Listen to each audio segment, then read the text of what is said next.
Salut les Marc, salut les Smart, salut peuple de catch-up. Bienvenue dans votre podcast qui soigne, qui dégouline, qui transpire le catch par tous les pores de la peau, du slip et du masque. Yeah. Chaque semaine, les chroniqueurs de la team catch-up passent au crible tous les shows de la WWE avec une passion mouvementée mais sans cesse renouvelée. Aujourd'hui, on se retrouve pour une très grosse analyse, puisque là, attention, ça rigole pas, c'est review de pay-per-view. On se retrouve pour le WWE Money in the Bank 2022, ça se passe à Paradise, Nevada, USA, au MGM Grand Garden Arena. On est sold out. Aux commentaires, on retrouve toutes les brochettes.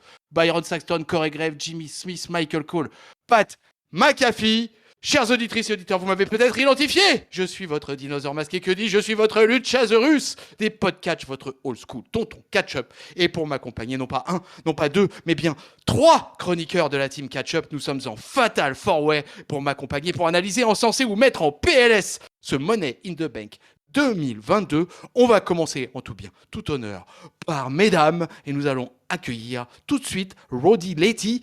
Salut Letty, ça fait un moment qu'on n'a pas causé WWE ensemble, ça va chauffer. Eh ben, salut tonton, très contente de te retrouver pour cette review de Money in the Bank et salut à tous. Ah, il nous fallait un défenseur de la cause. Alors qui, pourtant, depuis, il fait la battue, je crois, des hôpitaux pour retrouver Edge quelque part, parce que personne n'a des nouvelles d'Edge et il en est très inquiet. Mais il n'a pas voulu louper cette review, cette grosse analyse de Money in the Bank. C'est l'archange Géliel. Salut mon archange. Salut tonton, salut Letty, bien content d'être de retour. Il est de retour, le Géliel. Et accueillons pour terminer, avec bruit et fracas, un tag team partenaire gériatrique que vous connaissez bien, l'indéboulonnable, l'inamovible, l'inchavirable, l'insubmersible Papy Anti-Athémie. Salut Papy. Bonjour les petits enfants, bonjour aussi, bonjour tonton, bonjour Géliel, bonjour Letty. On est à 4, c'est cool, on va faire une belote. Ça va être le feu pendant la belote alors, hein. Un coup de corde à linge, belote, rebelote et 10 de der dans ta face. Alors les amis, et là on est sur un gros truc, hein, on est sur pay-per-view du Big Five, hein, on peut appeler ça le Money in the Bank, quoi. Alors, en tout cas l'un des pay-per-view les plus attendus de l'année dans la fédération de Stamford, et ça va pas rigoler l'opener, il n'y aura pas eu de pré-show, hein. Il y aura un pré-show juste, voilà, on fait un peu parler tout le monde fait un petit peu de promo, mais il n'y a plus de match, ça fait quelques pay-per-view là que ça arrive. Et alors, avant même de me lancer dans cet opener, les amis, je rappelle, peuple de catch-up, restez bien en ligne avec nous parce qu'on va vous donner les résultats des pronos catch-up de ce MITB. Je vais faire monter la sauce, les amis, puisque nous avons enfin, ça y est, un undisputed champion roll-up, un roll-up qui gagne le roll-up championship, c'est-à-dire qui gagne l'étape en réalité, hein, qui gagne le pay-per-view. Le pay-per-view Money in the Bank, il gagne sur le pay-per-view Money in the Bank. Et le général, le maillot jaune en quelque sorte, celui qui amasse les points petit à petit, et ben là vous allez voir la surprise aussi.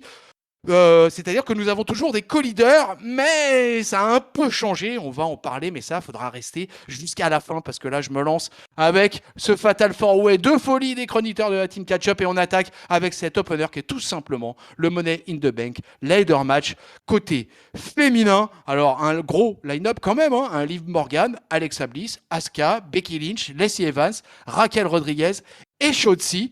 Alors la foule de Vegas, eh ben écoutez les amis, on peut dire que d'entrée elle est chaude, d'entrée elle est partante, donc ça a l'air de se lancer sur des belles bases et on se lance. Alors il y avait, je crois que j'ai oublié de citer Lacey Evans, non, je l'ai dit Lacey Evans, d'accord, ouais. Et bah écoutez là ça va être parti pour un match de presque 17 minutes. J'ai regardé, c'était à peu près dans les moyennes des matchs de Money in the Bank féminin, hein. Il va y avoir voilà, beaucoup de spots entre toutes les filles, avec une Becky annoncée grosse favorite, qui avait de toute façon la plus grosse cote, hein, clairement. On va en reparler, mais la cote de toute façon, hit couple, Seth Rollins, Becky pour gagner les mallettes était très haute. Et donc on pense que ça va y aller très fort. Et finalement, bah, Becky et Asuka vont faire vont faire un énorme taf tout au long de ce combat. Shotzi va pas donner sa part au chien aussi, quoi, mais va avoir le malheur, la pauvre, on en parlera pour d'autres raisons, de rater un ou deux spots et ça va poser pas mal de soucis. Il y aura une grosse power bomb en haut d'une échelle aussi, où elle monte à 3 je crois, hein, et c'est Alexa Bliss qui la porte pour finir. Il y aura plusieurs spots comme ça, quelques démonstrations de force de Raquel Rodriguez, j'allais l'appeler Gonzalez bien sûr, et une Liv Morgan qui va jouer sa carte d'outsider parce que c'est, j'ai envie de dire, la plus fragile. Avec Alexa Bliss et Chosy, on va dire que c'est les trois, en tout cas, peut-être les moins affirmés et qui ont tout à gagner aussi parce que c'est les plus jeunes. Mais donc, va y avoir fight. Vers la fin du combat, il y a Becky Lynch qui va réussir à allonger Asuka sur une échelle qui va être située aux abords du ring. Elle va s'élancer en position de leg drop depuis une autre échelle. Les autres lutteuses, pendant ce temps, qui sont toujours sur le ring, vont monter chacune à leur tour sur une échelle. Le man va monter sur le ring pour pousser chacune, les pousser pour les dégager, quoi, pour les dégager et les faire tomber sur les cordes. Tout à l'heure, elle va monter sur le haut de l'échelle. Là-dessus, Liv Morgan, qui s'était retrouvée en dehors du ring après la chute, va remonter. Va monter sur une échelle à côté de Becky. Elles vont s'échanger quelques coups en haute altitude. Là-dessus, on croit que Becky Lynch va régler le problème puisqu'elle réussit à repousser l'échelle de Liv Morgan, qui va réussir à mettre le pied sur la 3e corde et à repousser l'échelle vers Becky qui était sur l'autre échelle. Si vous arrivez à me suivre, vous êtes formidable, peuple de catch-up. Mais du coup, Liv Morgan va réussir à se débarrasser avec l'aide d'un coup de pied de Becky. Et là, va monter en haut de l'échelle, va décrocher la fameuse mallette sous une pop énorme du peuple de Las Vegas et va se mettre à pleurer abondamment. Gros feel-good moment de la part de toute l'arena. Je vais commencer avec honneur aux dames, messieurs. On a attaqué avec le Money in the Bank féminin. Ma chère Letty, qu'as-tu pensé de ce premier match de ce Money in the Bank 2022 ? C'était un match pas trop mauvais. J'en attendais pas grand-chose, donc j'étais plutôt agréablement surprise par certains spots. Depuis qu'ils avaient rajouté Becky, quand même, je me disais que ça pouvait donner quelque chose de pas trop mal, mais j'avais franchement pas d'attente en fait par rapport à ça. Mais non, il y a eu quand même de bons spots, bon, malgré quelques ratés disséminés un petit peu partout. Mais après, je suis quand même contente pour Liv Morgan. C'est pas sur elle que j'avais misé, mais voilà, par rapport à la suite, je pense que ça faisait du sens quand même que ce soit elle qui remporte, effectivement. De ton côté, alors toi, Prono, tu l'avais proclamé haut et fort, de toute façon, tu allais voter pour Liv Morgan. Je pense que tu as dû être ravi sur l'issue finale. Alors, sans parler de l'issue finale tout de suite, moi j'ai plutôt apprécié ce Money in the Bank. Très franchement, je suis comme Letty, je m'attendais pas forcément à grand chose, mais le roster était alors au bémol de Shotzi, enfin que je trouve un peu en dessous. Enfin surtout au niveau du avant en fait, parce que une fois que le Money in the Bank a été lancé, je trouve qu'elle a largement donné ce qu'il fallait. Donc je trouve que le roster était pas si mal et qu'on pouvait quand même globalement s'attendre à un truc intéressant. Il fallait vraiment que je sois de mauvaise foi pour estimer que ça allait mal se passer. Mais je l'étais, il n'y a pas de souci. Et donc, non, en fait, j'ai été plutôt content. Il y a eu des spots plutôt sympas. Il y a eu des botches, effectivement. Il y a eu des botches un peu compliqués parce que je crois que Shotzi s'est réellement blessé, mais peut-être tu nous le diras, tonton. En tout cas, voilà, il y a eu des botches, mais parce qu'il y a eu des choses qui ont été tentées aussi. Donc voilà, donc moi ça m'a bien plu. Je pense que le public a 2-3 fois donné du awesome, du this is awesome, peut-être un peu facile au début, mais il y a des fois où quand même ça valait le coup. Donc enfin voilà, j'ai été bien diverti en tout cas.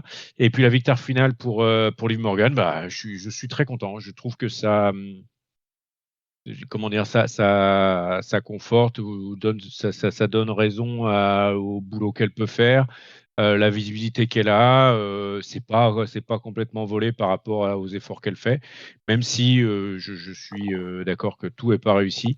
N'empêche qu'on ne fait pas d'erreur si on tente rien. Et je fais juste référence au spot là où elle était tout en haut de l'échelle, elle a glissé sur je me souviens plus qui pour attraper Lacey Evans et faire une espèce de powerbomb dans la foulée. Un truc que j'avais jamais vu pour ma part. Et voilà, et je la vois très régulièrement tenter des trucs. C'est pas encore 100% réussi, et c'est pour ça que ça peut être critiquable, au moins se dire qu'elle passe plus de temps à l'entraînement.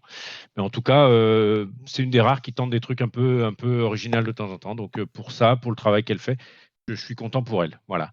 À l'issue, effectivement, un peu d'émotion, on va dire. On aura l'occasion d'en reparler peut-être. Mais enfin, très content pour elle. Et puis sur ce Money in the Bank, dont j'attendais pas forcément grand-chose, j'ai finalement été plutôt agréablement surpris. Voilà. Mon papy, la sentence du papy. La sentence va tomber.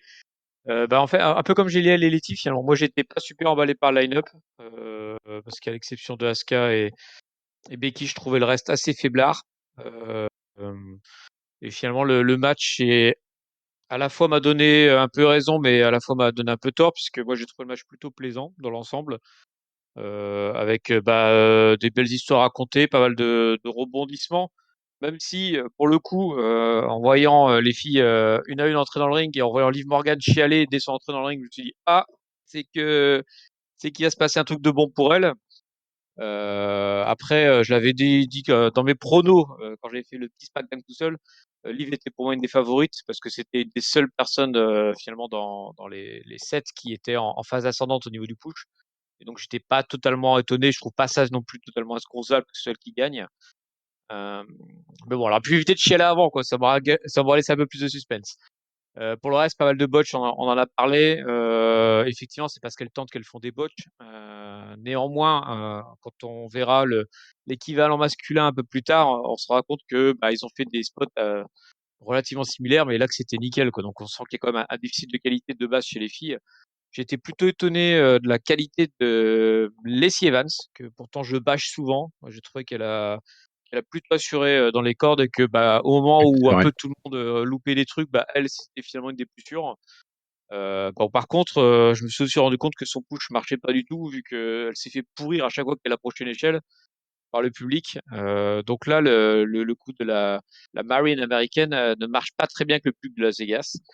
Mais sinon, voilà, Liv Morgan s'impose. Je trouve ça relativement normal, relativement logique. Tant mieux pour elle. Et puis, le match, comme je disais, était plaisant. Donc, elles m'ont bien démarré la soirée, les filles. Ils ont bien démarré la soirée. Moi, alors, je pioche un peu dans vos camps à tous, en fait, là, mais moi, écoute, moi, j'ai beaucoup aimé ce match, tout simplement. Je te rejoins, Papy, sur Lacey Evans, que moi, j'ai trouvé très, très bien. Et je considère même que ils ont tout intérêt à la faire passer heel. Mais après, à voir ce qu'ils vont vivre. Comme ils surfent sur le truc USA, faut pas oublier qu'on était à 2 jours du 4 juillet. Elle est en tenue camouflage, Marines, rose et blanc, machin. Et au final, j'ai trouvé qu'elle avait délivré la marchandise dans le ring, Lacey Evans. Je l'ai trouvée excellente. Moi, j'avais peut-être plus d'attentes que vous apparemment sur ce match parce que je trouvais que le line-up était intéressant. Et moi, pour moi, Shotzi d'ailleurs faisait pas partie peut-être des plus faibles. Peut-être que pour moi, la plus faible in-ring, c'était Liv Morgan justement dans ce line-up de ce match-là. Voir Alexa Bliss, hein. Et j'avais voir Alexa Bliss, mais Alexa Bliss, bon, elle est de retour doucement. Je voyais pas trop comment. Non, mais je voyais pas trop comment elle pouvait décrocher la mallette sur ce coup-là. Non, mais qu'elle décroche pas la mallette, c'est une chose, mais elle a quand même un passif qui est largement au-dessus d'une Liv Morgan en l'occurrence. Quoi. Oui, ce que je veux dire, c'était en termes de. En ce moment, je trouve que. Alors, je suis désolé, tonton, de te couper, je m'auto-coupe maintenant. Comment dire. Alexa Bliss, je trouve qu'elle a un momentum archi faiblard, quoi. Elle est. Ça marche pas. Depuis son retour, elle a pas de momentum en fait. Je la trouve totalement absente et je serais incapable de citer un moment marquant du match avec Alexa Bliss en fait. Tu vois, elle aurait pas été là, ça aurait été la même chose. Ça marche pas, je trouve en ce moment effectivement avec elle. Elle en weekly ou au pay-per-view, ça marche pas. Ce qu'elle fait Alexa Bliss, elle embarque personne, je trouve. Elle est transparente en fait. Ouais, parce que je crois qu'ils n'ont pas réussi à retrouver une transition de personnage suite au départ de Bray Wyatt et tout ça. Et j'ai l'impression que pour l'instant, ça Elle sert un peu de bouche-trou un petit peu. Enfin, Ah oui. non, je vais pas utiliser ce terme-là. Elle sert de supporting cast, voilà. Et dans un Oh. match de cette magnitude-là, bah, c'était pas un mal d'avoir une nana quand même qui a l'habitude, qui connaît ses matchs, qui a déjà participé à ce genre de match et tout ça, tu vois. C'est toujours relativement safe. Mais je sais pas si vous avez remarqué, mais de toute façon, le match, euh, chez les filles, il a beaucoup fonctionné en un contre un, quoi, avec les autres qui sont KO sur le bord du ring. On revient de temps en temps, on fait un spot à 3, bim, il y a un des trois une des trois qui est sortie, bam, on repart à un contre un, et ainsi de suite. Après, il y a, en fait, c'est une organisation finalement assez simple. Après, au bout de 4-5 minutes de match, on commence véritablement à sortir les échelles et plusieurs échelles pour qu'il y ait plusieurs montées de filles en même temps, qu'il y ait un peu de bagarre en même temps. Paf, il y a un gros spot avec trois nanas qui tombent, ou deux nanas qui tombent. On revient sur un contre un. Voilà, ça Ben, c'est on du. retrouve la même chose côté masculin, hein, Ah, au mais niveau ouais, de la ouais, Mais, bien sûr. compétition. mais ça récite plus côté filles, je trouve. On sent vraiment que ça récite et qu'elles se placent, qu'elles Oui. font attention. Mais c'est bien en même temps, elles sont en train d'apprendre, donc c'est un peu logique Mais ouais, qu'elles mais soient moins naturelles que les garçons là-dessus. c'est normal, on Ouais. peut pas comparer. Ça fait combien d'années que les filles font des matchs par échelle, quoi. Voilà, les mecs, c'est quelque chose qui est rentré dans la tradition, dans la culture.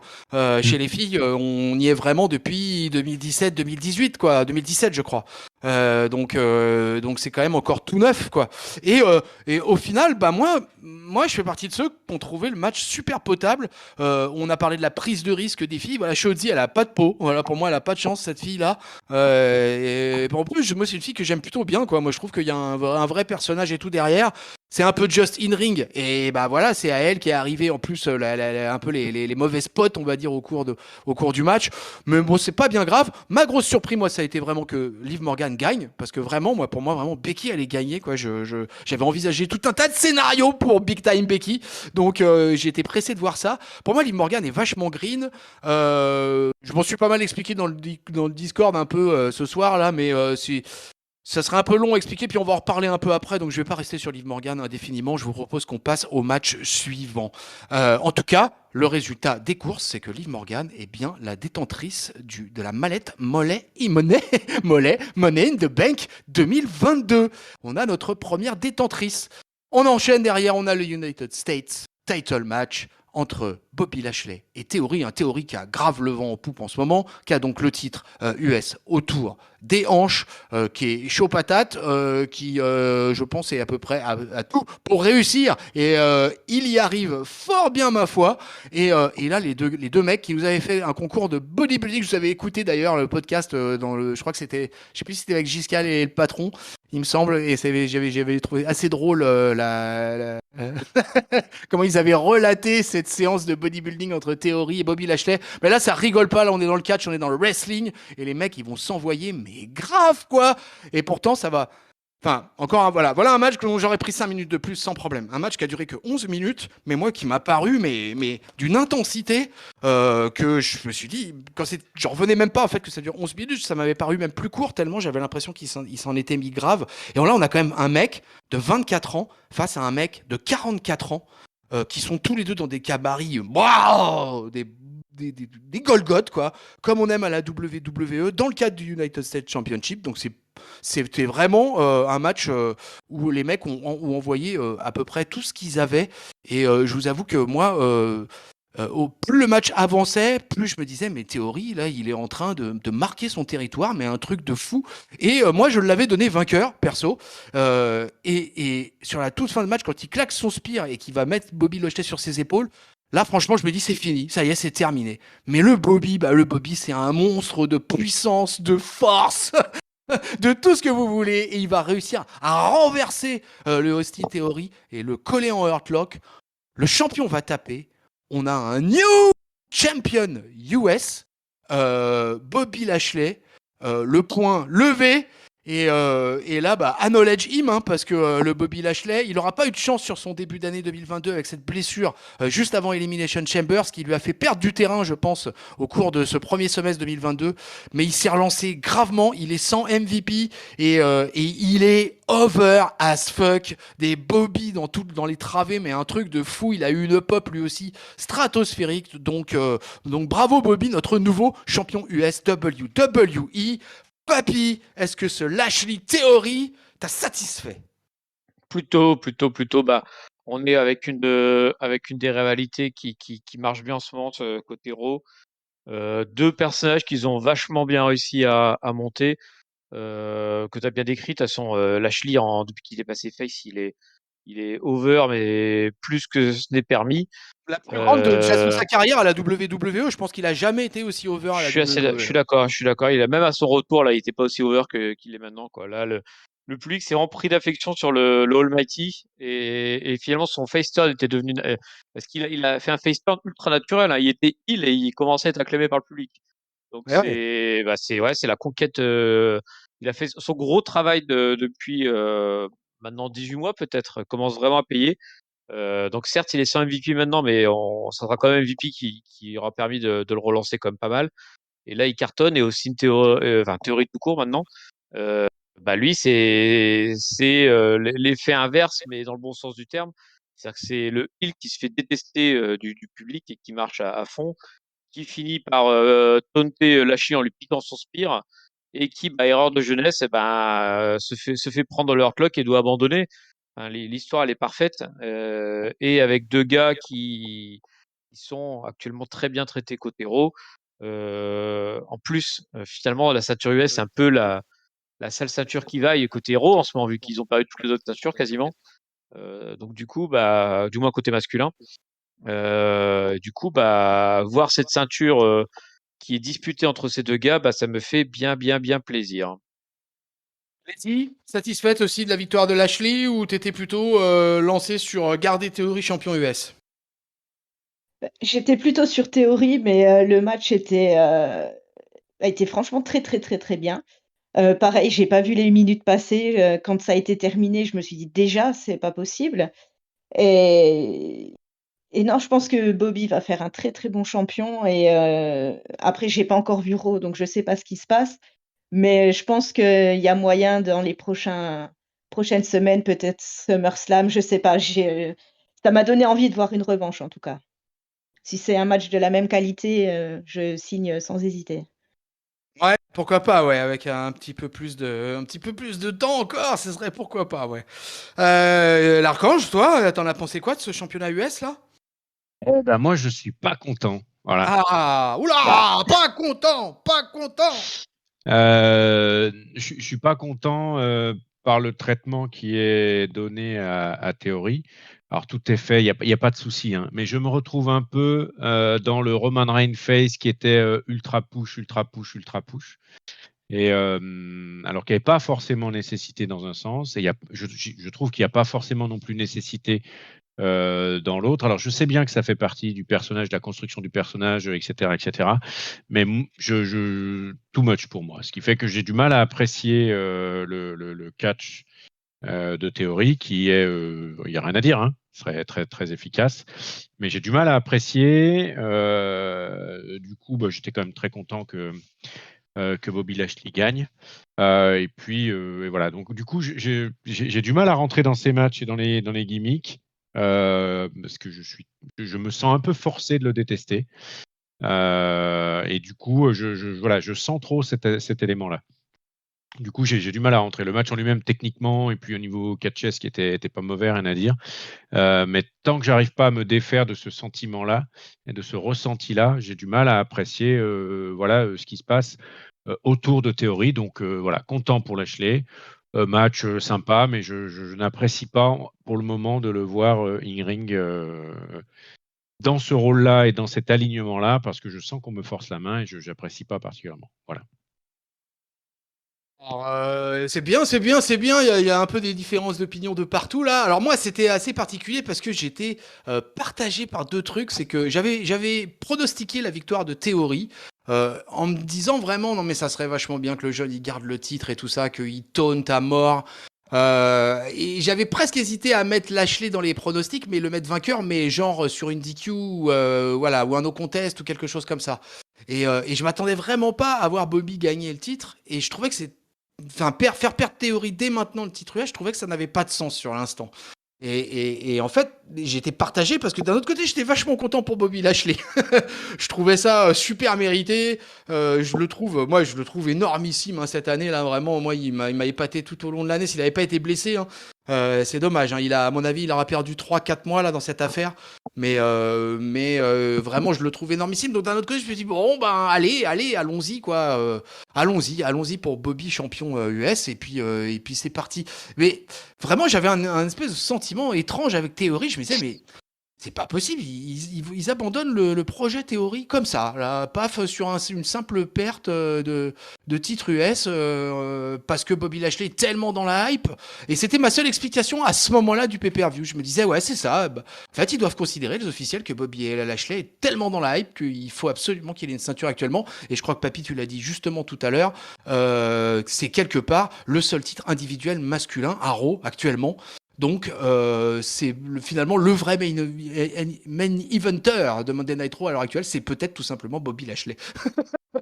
On verra à qui donne raison la suite. On verra à qui donne raison la suite, puisque ce pay-per-view est loin d'être terminé. Alors j'avais oublié de le dire, mais juste avant, il y aura eu une petite vidéo package sur Cody pour nous donner des nouvelles de son pectoral et on va vous dire que tout se passe bien.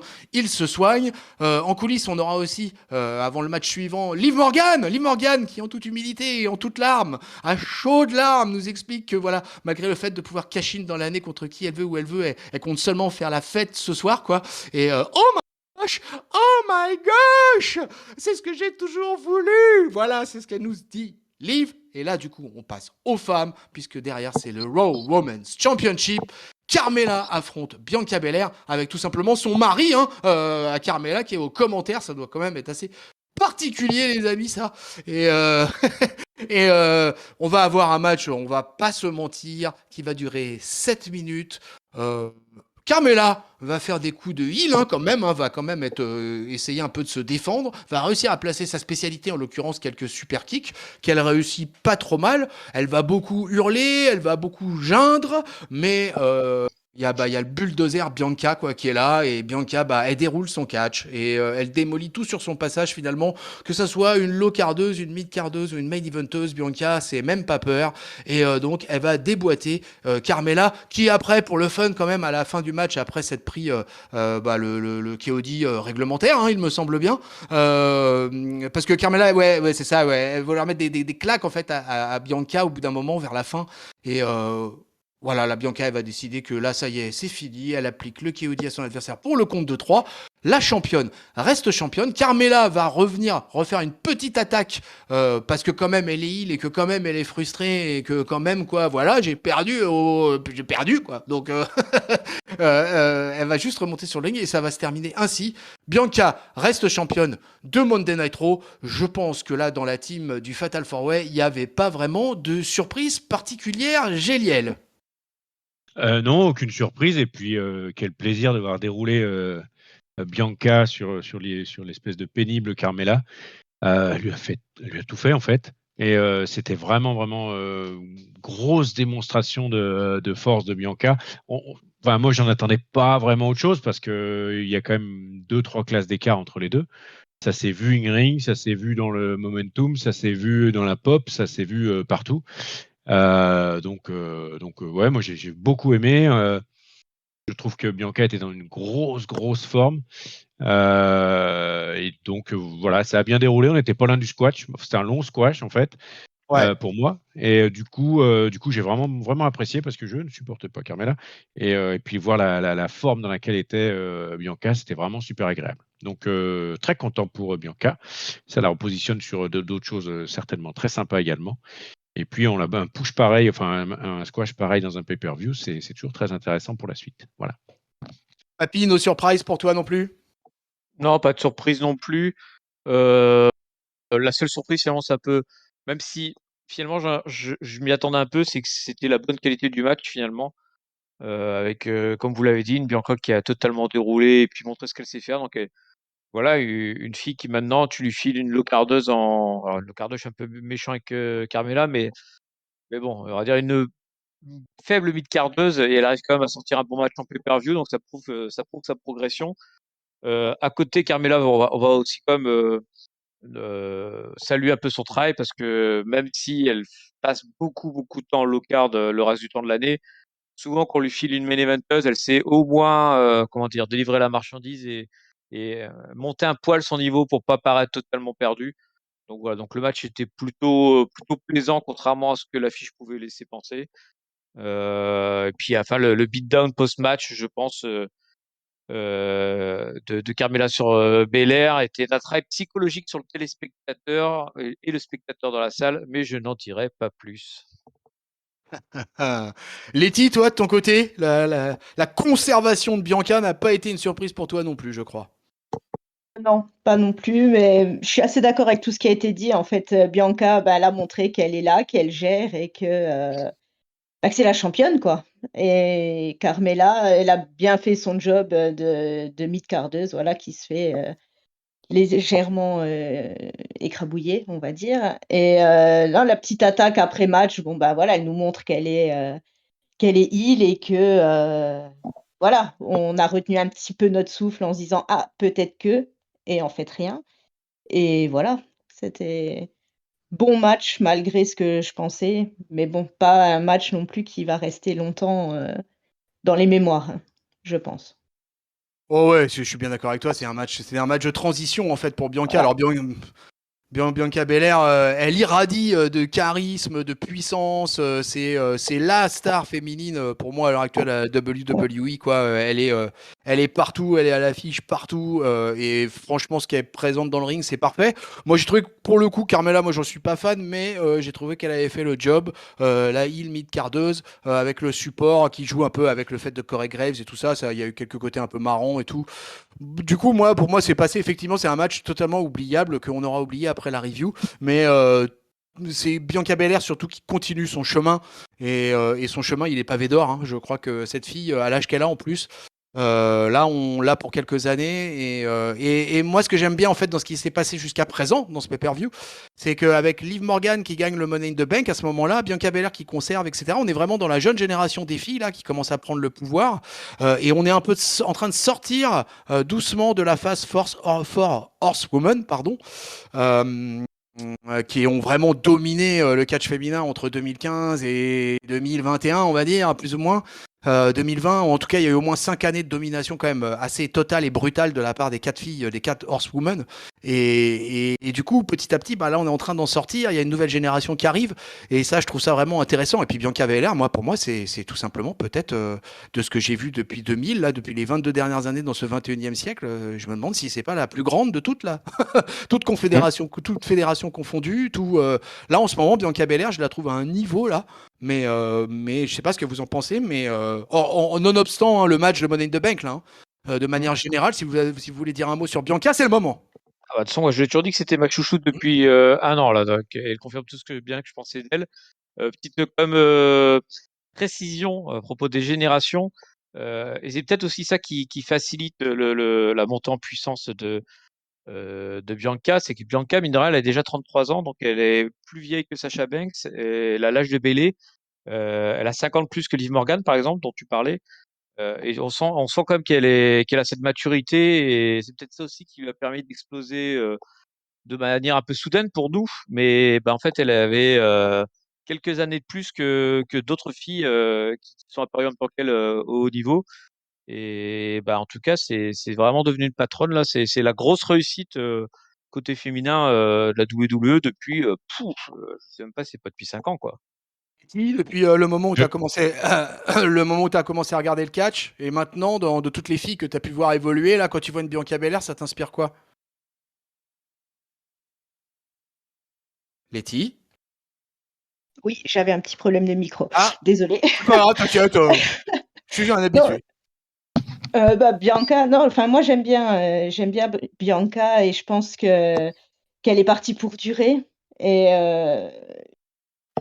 c'était bien pour la WWE qu'elle soit là en ce moment parce que c'est vrai que quand on regarde le roster, bon après, voilà, c'est chacun son avis, mais moi je trouve que heureusement qu'elle est là parce que il y a quand même pas grand-chose à certains niveaux parmi les filles qui sont là.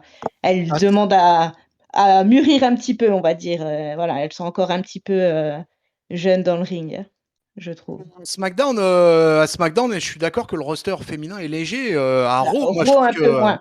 Non, Raw un peu moins, mais SmackDown, ça craint. SmackDown, il n'y a Bon, rien. elle est sur Raw, mais voilà. Génial sur Bianca, un dernier mot. Ouais, un dernier mot rapide. Bah, en fait, je suis d'accord avec ce que dit Tonton, quoi. Mine de rien, 3, 4, 50 plus en termes de maturité. Alors, pas forcément catchesque, hein, parce que je pense que c'est plutôt le reste qu'elle a en plus, quoi. Alors, elle a un physique à part, ça c'est sûr, mais elle a une stabilité dans les émotions, elle a une stabilité dans le comportement. Enfin, voilà, je trouve que la maturité qu'elle a, eh ben, ça se voit, quoi. C'est quelqu'un de ultra fiable, ultra stable. C'est hyper agréable de la voir, catcher, faire les promos, etc. Et je trouve qu'elle a une dimension assez folle et elle mériterait d'aller encore plus haut maintenant, quoi, très franchement. Ouais, ouais, mais on va voir. De toute façon, c'est loin d'être fini tout ça. Allez, on continue, les amis. On aura eu petit paquet de vidéos avec la réaction de Miz à la signature de Logan Paul. Ça sera annoncé pour le prochain Monday Night Raw. On aura aussi Lily qui va retrouver Alexa Bliss dans les vestiaires, quoi. Enfin, c'est Alexa Bliss qui va lui demander pourquoi elle a autant de votants. Tout ça pour nous faire quoi? Pour nous faire un joli placement de produit de la carte de crédit de la WWE avec laquelle elle se serait servie, Lily. Hein? Non, mais franchement, non, Horrible, mais horrible, horrible. totalement horrible, horrible. Bon, là, ce qui est moins horrible, derrière, on a le WWE Undisputed Tag Team Championship, les amis.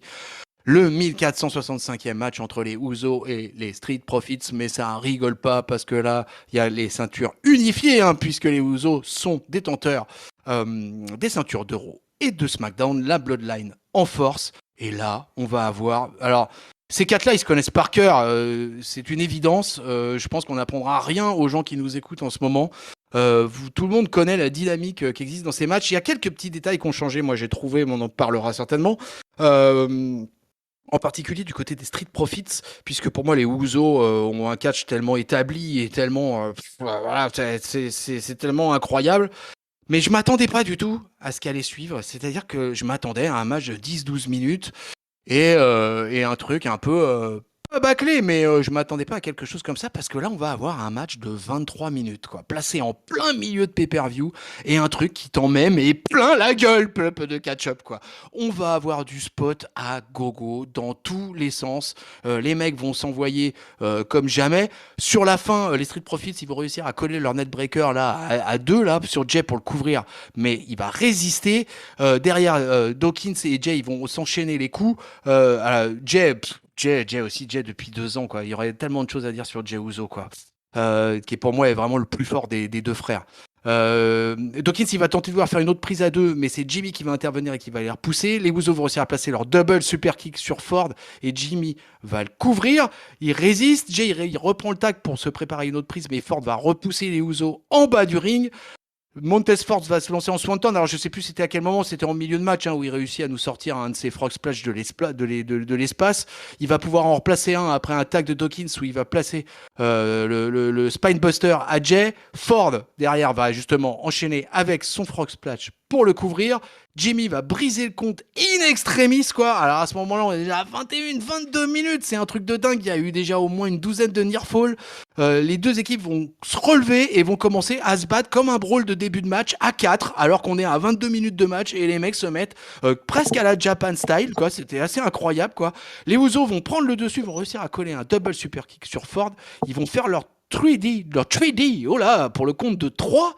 1, 2, 3, victoire des Usos. Mais là, il y a un problème. On demande la VAR, mais la VAR n'est pas donnée. Si, finalement, la VAR est donnée quand même aux commentateurs. Et on va constater que Ford avait l'épaule levée lors du compte de 3. Et d'ailleurs, Ford va avoir une réaction. Il va venir du côté des cordes, côté commentateur, et il va crier un sonore Why the fuck the match stop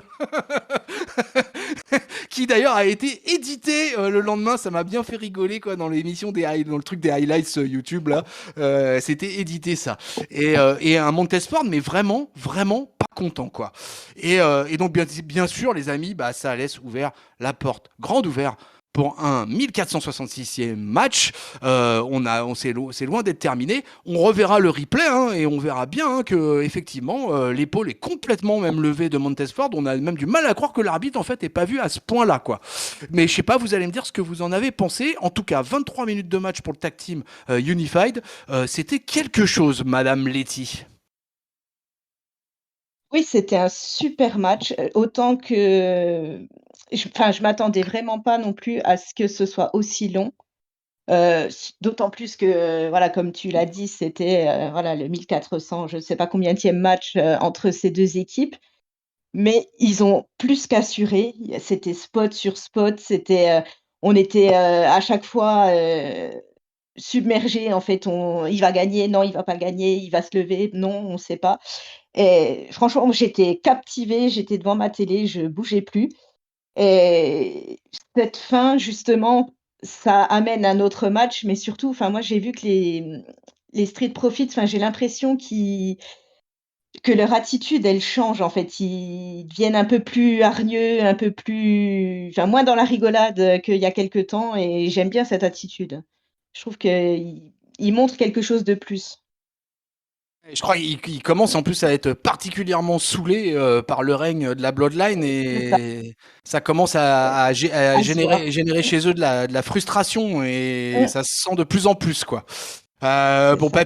papy, t'as la frustration, toi? T'avais voté qui pour qui, toi? Les Ouzo ou pour les Street Profits? Alors moi, du coup, j'ai dû voter pour les Street Profits, certainement, vu que je pensais que le Ouzo allait gagner. Mais du coup, bah, j'ai eu tort. Bah voilà, c'est pas grave. Comment dire? Hum, Bah, en fait, quelque part, c'est marrant le début de match, parce que tu sens qu'ils ont envie de prendre leur temps là. C'est-à-dire que chaque truc est travaillé, ils se tournent autour, hop, hop, hop, t'entends une petite accélération. Alors c'est marrant parce qu'en fait, à chaque fois, le public se calme un peu sur les phases calmes, puis d'un coup, hop, il accéléré, le public est embarqué direct à gueuler des This is awesome, etc. Je me demande si c'est pas un des matchs qui a reçu le plus de pop de la soirée, peut-être avec le main event. Et donc, bah, et finalement, ils ont fait un classique entre les deux, avec bah, beaucoup de suspense, que pensais vraiment que ça pouvait pencher des deux côtés. Sur la fin, je me pose une question sur l'avenir des Street Profits. En fait, je me demande si c'est eux le futur gros projet de la WWE en équipe, un peu à l'instar de ce qui est Bianca justement chez les filles, ou est-ce que c'est pas juste monter ce fort le gros projet et que ça va finir par se séparer. C'est comme des, des petites pistes de dissension qui nous sont jetées, quoi. En ce moment, c'est souvent Montez qui est forte qui prend le tombé, j'ai l'impression. En plus, à Raw, en début de semaine, ou je sais plus si c'est à SmackDown, je sais plus, peut-être à SmackDown. Il y a eu un segment micro en fait entre les deux où le public disait, je sais plus quoi, est-ce qu'on a senti que c'était plus très bien entre vous deux, est-ce qu'il n'y a pas la dissension? Non, non, vous inquiétez pas, on est en équipe. Et voilà, j'ai l'impression qu'ils jettent des petites graines aussi de possibles ruptures entre les deux. Euh, à voir ce que ça rend le futur, c'est peut-être, ouais, je pense que ça peut vraiment aller des deux côtés parce que ça peut très bien être une équipe sur laquelle ils vont miser très très longtemps dans l'avenir, ou alors peut-être une fin d'histoire. Mais ça, je pense que de toute façon, sous quelques semaines, on devrait être fixé parce que je pense qu'on arrive au point de bascule sur les Street Profits. Et en tout cas, je pense que il y a de gros choses prévues pour eux dans les mois à venir. Ton sentiment sur le match? Euh, Bah, j'ai le sentiment d'un truc. Enfin, pour moi, c'était le match où les Ouzo devaient perdre, quoi.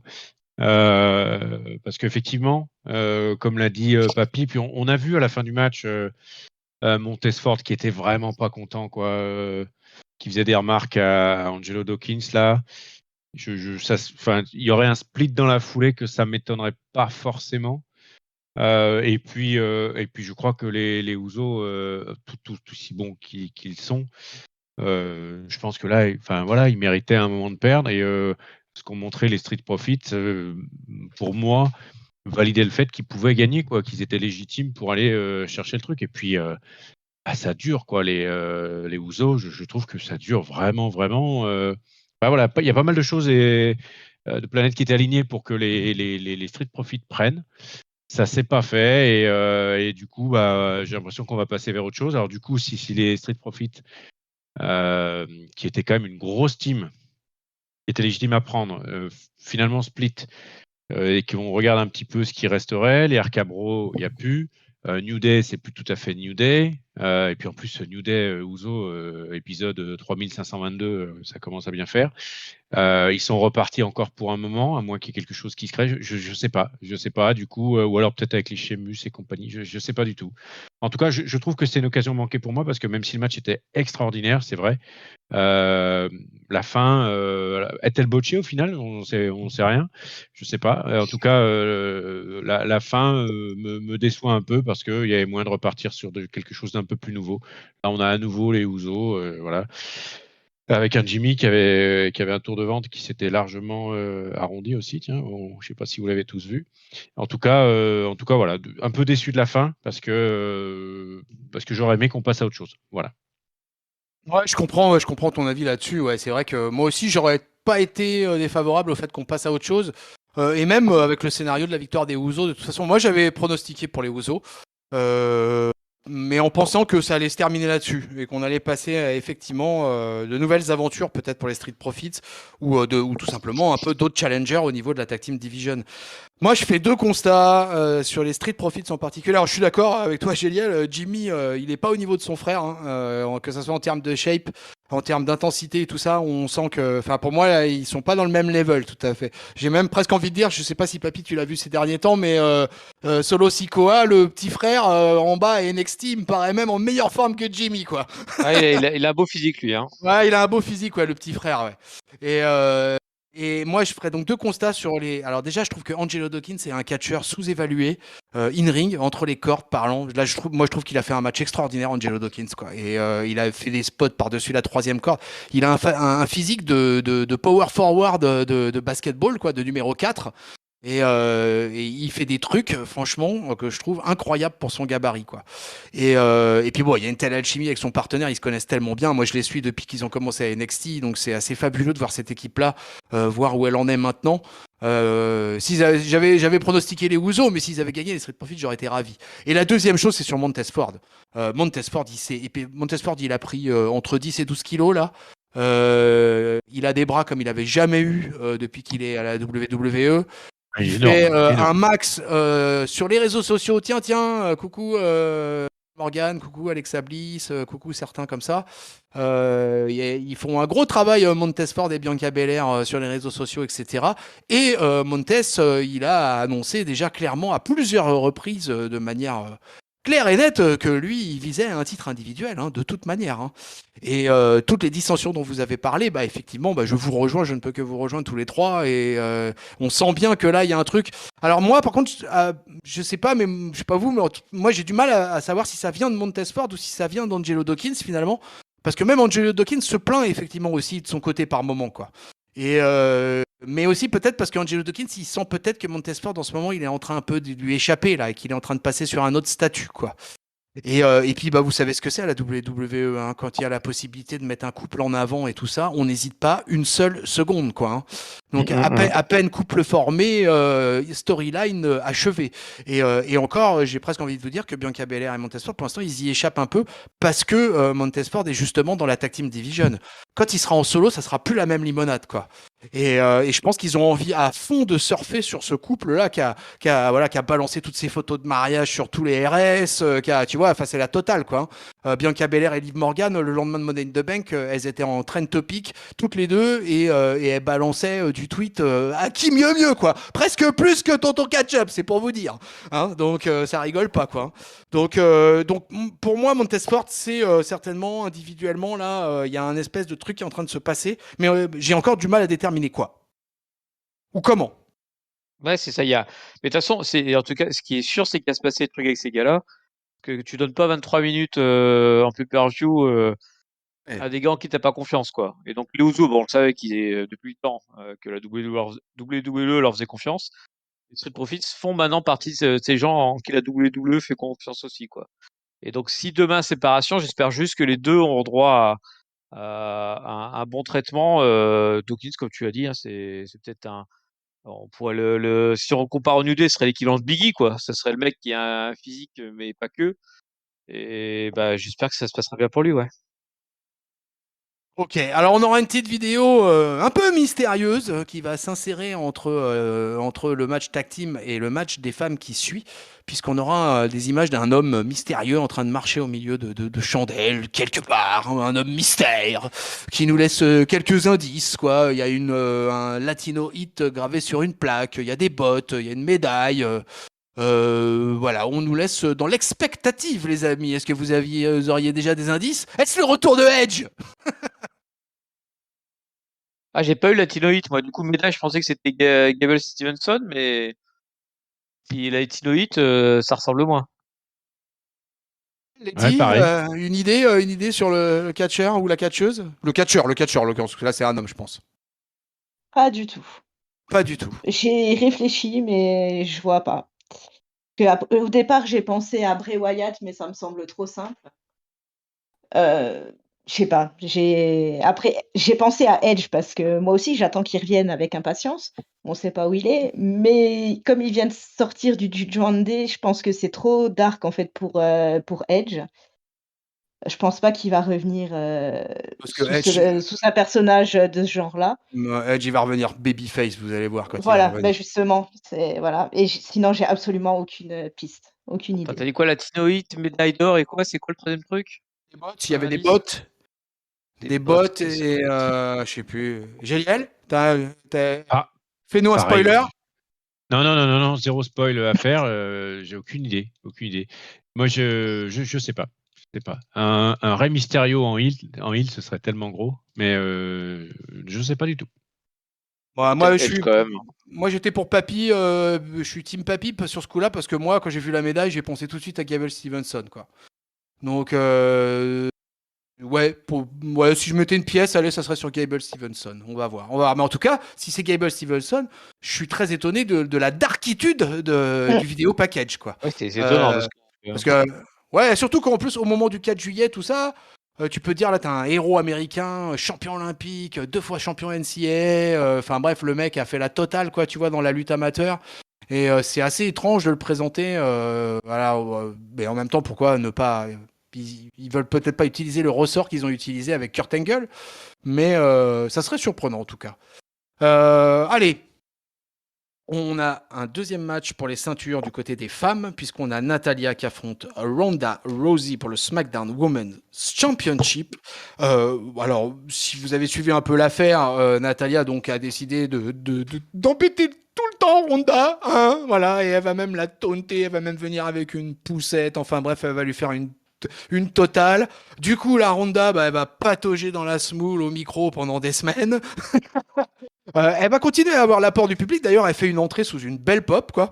Et les filles vont se lancer dans un match qui va durer 12 minutes 30 quand même, quoi. Un match pour le coup que je m'attendais qui allait durer 5-6 minutes. Et l'histoire du match qui va nous être racontée, ça va être que Natalia va s'acharner méthodiquement sur Ronda et en particulier sur le genou. Alors, elle va faire bobo au genou à Ronda très souvent. Et ça va pas plaire à Ronda, hein, bien sûr. Hein. Alors, Ronda, au bout d'un moment, ça va vouloir tenter des prises de soumission, tout ça. Ronda, elle va même réussir à renverser une prise de soumission de Natalia en ankle lock. On se dit que ça y est, ça va. Non, non, elle va se heurter à la résistance de la Canadienne. Elle va être obligée d'exécuter dans la foulée un armbar pour faire taper Natalia. On se dit que là, c'est bon. Oui, Natalia va taper, va abandonner, mais après le combat, que se passe-t-il, mes amis? Eh bien, retentit dans la salle le thème d'entrée musical de Liv Morgan. Alors, chez les femmes, c'est une habitude assez récurrente d'utiliser sa mallette dès le soir du pay-per-view. CF Alexa Bliss, par exemple. Et elle va débouler à toute barzingue sur le ring, munie de sa mallette, et elle va cash-in sa mallette quasi immédiatement. Et là, il va y avoir une énorme transpiration qui va couler le long du dos des fans de Liv Morgan, puisque Ronda Rousey va attraper la cheville de Liv Morgan et va commencer à lui placer l'ankle lock. Et alors là, il y a eu un gros frisson à ce moment-là quand même, quoi. Mais, que va-t-il se passer? Eh bien, tout simplement, Liv Morgan va se servir finalement de l'élan avec l'ankle lock pour repousser l'ex-championne et lui coller un petit schoolboy plutôt bien travaillé parce que mis du bon côté, et ça paraît pas comme ça techniquement, mais elle a porté le schoolboy du côté de la jambe blessée. Donc, 1, 2, 3. Victoire sous une pop énorme du public de Vegas de Liv Morgan qui cash-in victorieusement sa mallette et qui devient donc la nouvelle championne de SmackDown. Roddy Letty, alors là, après ce qui s'était passé dans l'opener, on passe à un truc de fou malade puisque la jeunette, elle a encaissé sa mallette le soir même. Oui, et je pensais pas dire ça un jour, mais merci Liv Morgan parce que ce match, franchement, de mon point de vue, c'était une catastrophe. Je m'attendais à rien, mais j'avais raison de m'attendre à rien parce que j'ai les trouvé gars, que c'était lent. Les gars, Letty, elle est dure avec le catch féminin. Hein. Elle a raison. Te laisse pas faire, Letty. Oh, c'était lent, c'était franchement, venant de ces deux-là, je m'attendais à quelque chose de mieux. Et ça devrait être quelque chose de mieux. Et en fait, voilà, merci Liv Morgan. Au moins, voilà, ça va changer un peu, même au niveau des weekly, ça va remettre un petit peu de vie, un petit peu de vie autour de ce titre, et puis des nouvelles histoires peut-être qui vont s'ouvrir. Hein. Génial. Donc... Ah, vas-y, Letty, excuse-moi. Non, c'est bon.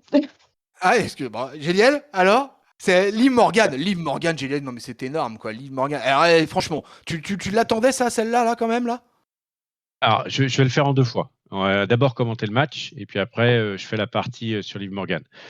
Le match, écoute, contrairement à Letty, comment dire, j'ai pas été ultra fan du match. Par contre, je trouve qu'ils ont essayé de raconter quelque chose. On a quand même eu un match qui était hyper technique, qui était hyper sur des prises, des soumissions, des choses comme ça pendant un bon moment avant qu'ils basculent sur quelque chose d'un peu plus traditionnel. Et du coup, je trouve qu'ils ont quand même essayé, d'écrire un truc, quoi. Donc, du coup, pas forcément déçu.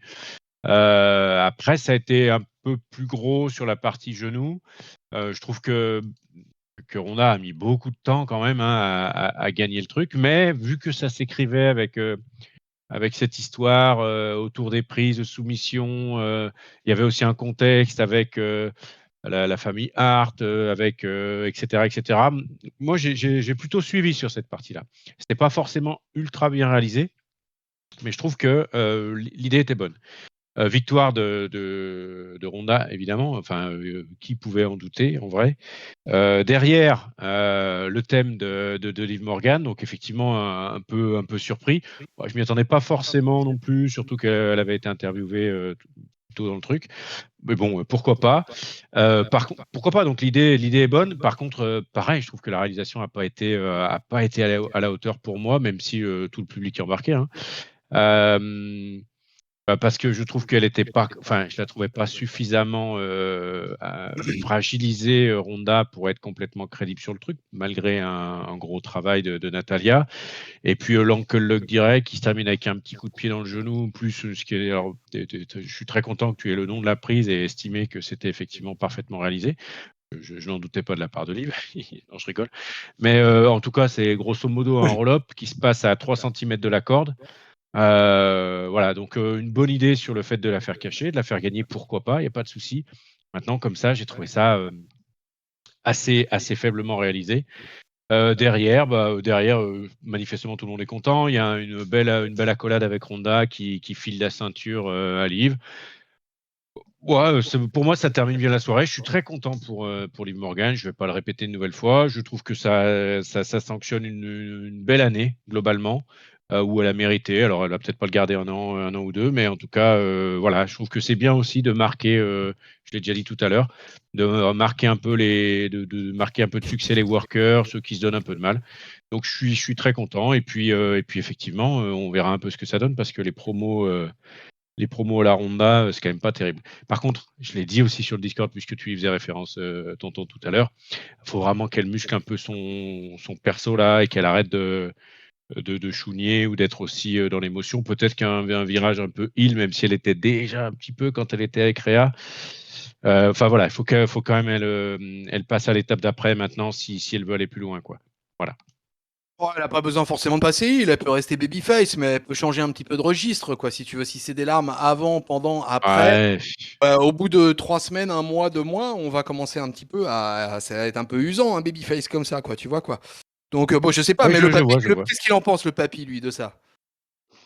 J'en pense beaucoup de choses. Alors, je vais faire un peu comme Gilles, j'ai découpé le truc en deux. Sur le match d'abord, j'ai trouvé qu'elles se sont été pas trop mal sorties à raconter l'histoire, Ronda et Natalia. Alors, même si du coup, l'histoire, elle sert plus à justifier le clashing derrière qu'à justifier quoi que ce soit d'autre. Elles ont beaucoup joué sur soumission. Puis avec Natalia, l'avantage, c'est que c'est un régal avec qui travailler parce que du coup, elles se sont tordues dans tous les sens et je te contre et je te contre. Et c'était hyper fluide pour le coup, donc j'ai trouvé ça plutôt bien. Et puis Ronda, mine de rien, dans le package soumission, elle est à l'aise aussi, quoi. Donc les deux, c'était plutôt fluide, même un peu long et du mal à embarquer le public forcément parce que je pense que Ronda, ça va pas du tout avec le public. D'ailleurs, quand Liv débarque, sans trop de surprise, Liv débarque parce que d'une part, faire style oh, je m'en vais faire la fête, hein, surtout je reste pas, hein, clin d'œil. Puis ensuite, Bianca qui tombe KO et personne qui intervient. Pour moi, c'était deux signes assez forts que c'était en train de nous brouiller la tête pour qu'en fait elle revienne un peu plus tard. Et donc quand Liv vient, le public est à mort derrière elle et absolument contre Ronda, qui d'ailleurs se fait siffler copieusement quand elle tente la ankle lock sur Liv. Et derrière, Liv fait un roll-up et puis gagne en pleurant. J'en ai parlé dans le Discord. Finalement, qu'elle gagne en roll-up, c'est pas si dramatique que ça, dans le sens où tu as un mec comme Del Bryan qui a gagné son premier titre champion du monde en faisant le tomber sur quelqu'un qui était déjà couché sur le dos, quoi. Donc il y a pire comme manière de gagner. Néanmoins, ça vient s'additionner un peu tout le reste en fait, et à tout le reste qui fait que Liv a un peu de mal à être montrée forte, quoi, pour l'instant. Elle gagne toujours avec des roll-up ou des machins, puis son personnage c'est l'archi babyface qui pleure tout le temps. On le verra le lendemain à Raw, à voir. Et donc c'est un petit peu dommage. Et effectivement, je pense qu'elle aurait une bonne idée de muscler son jeu, d'avoir 2-3 victoires convaincantes où elle est vraiment la plus forte, plutôt que de se dire à chaque fois c'est l'underdog qui gagne sur un coup de chance, quoi, parce que ça, tôt ou tard, ça marchera plus, quoi. Mais en tout cas, je suis un peu partagé parce que je trouve que c'est une bonne idée enfin, je trouve que c'est un peu que Liv comment dire, a un peu de mal elle est pas crédible en championne, voilà, on va le dire comme ça. Pas encore, j'espère pas qu'elle le deviendra. Mais par contre, c'est une bonne idée d'avoir fait le reset au niveau de Ronda parce que la division de SmackDown féminine était complètement morte depuis le départ de Charlotte.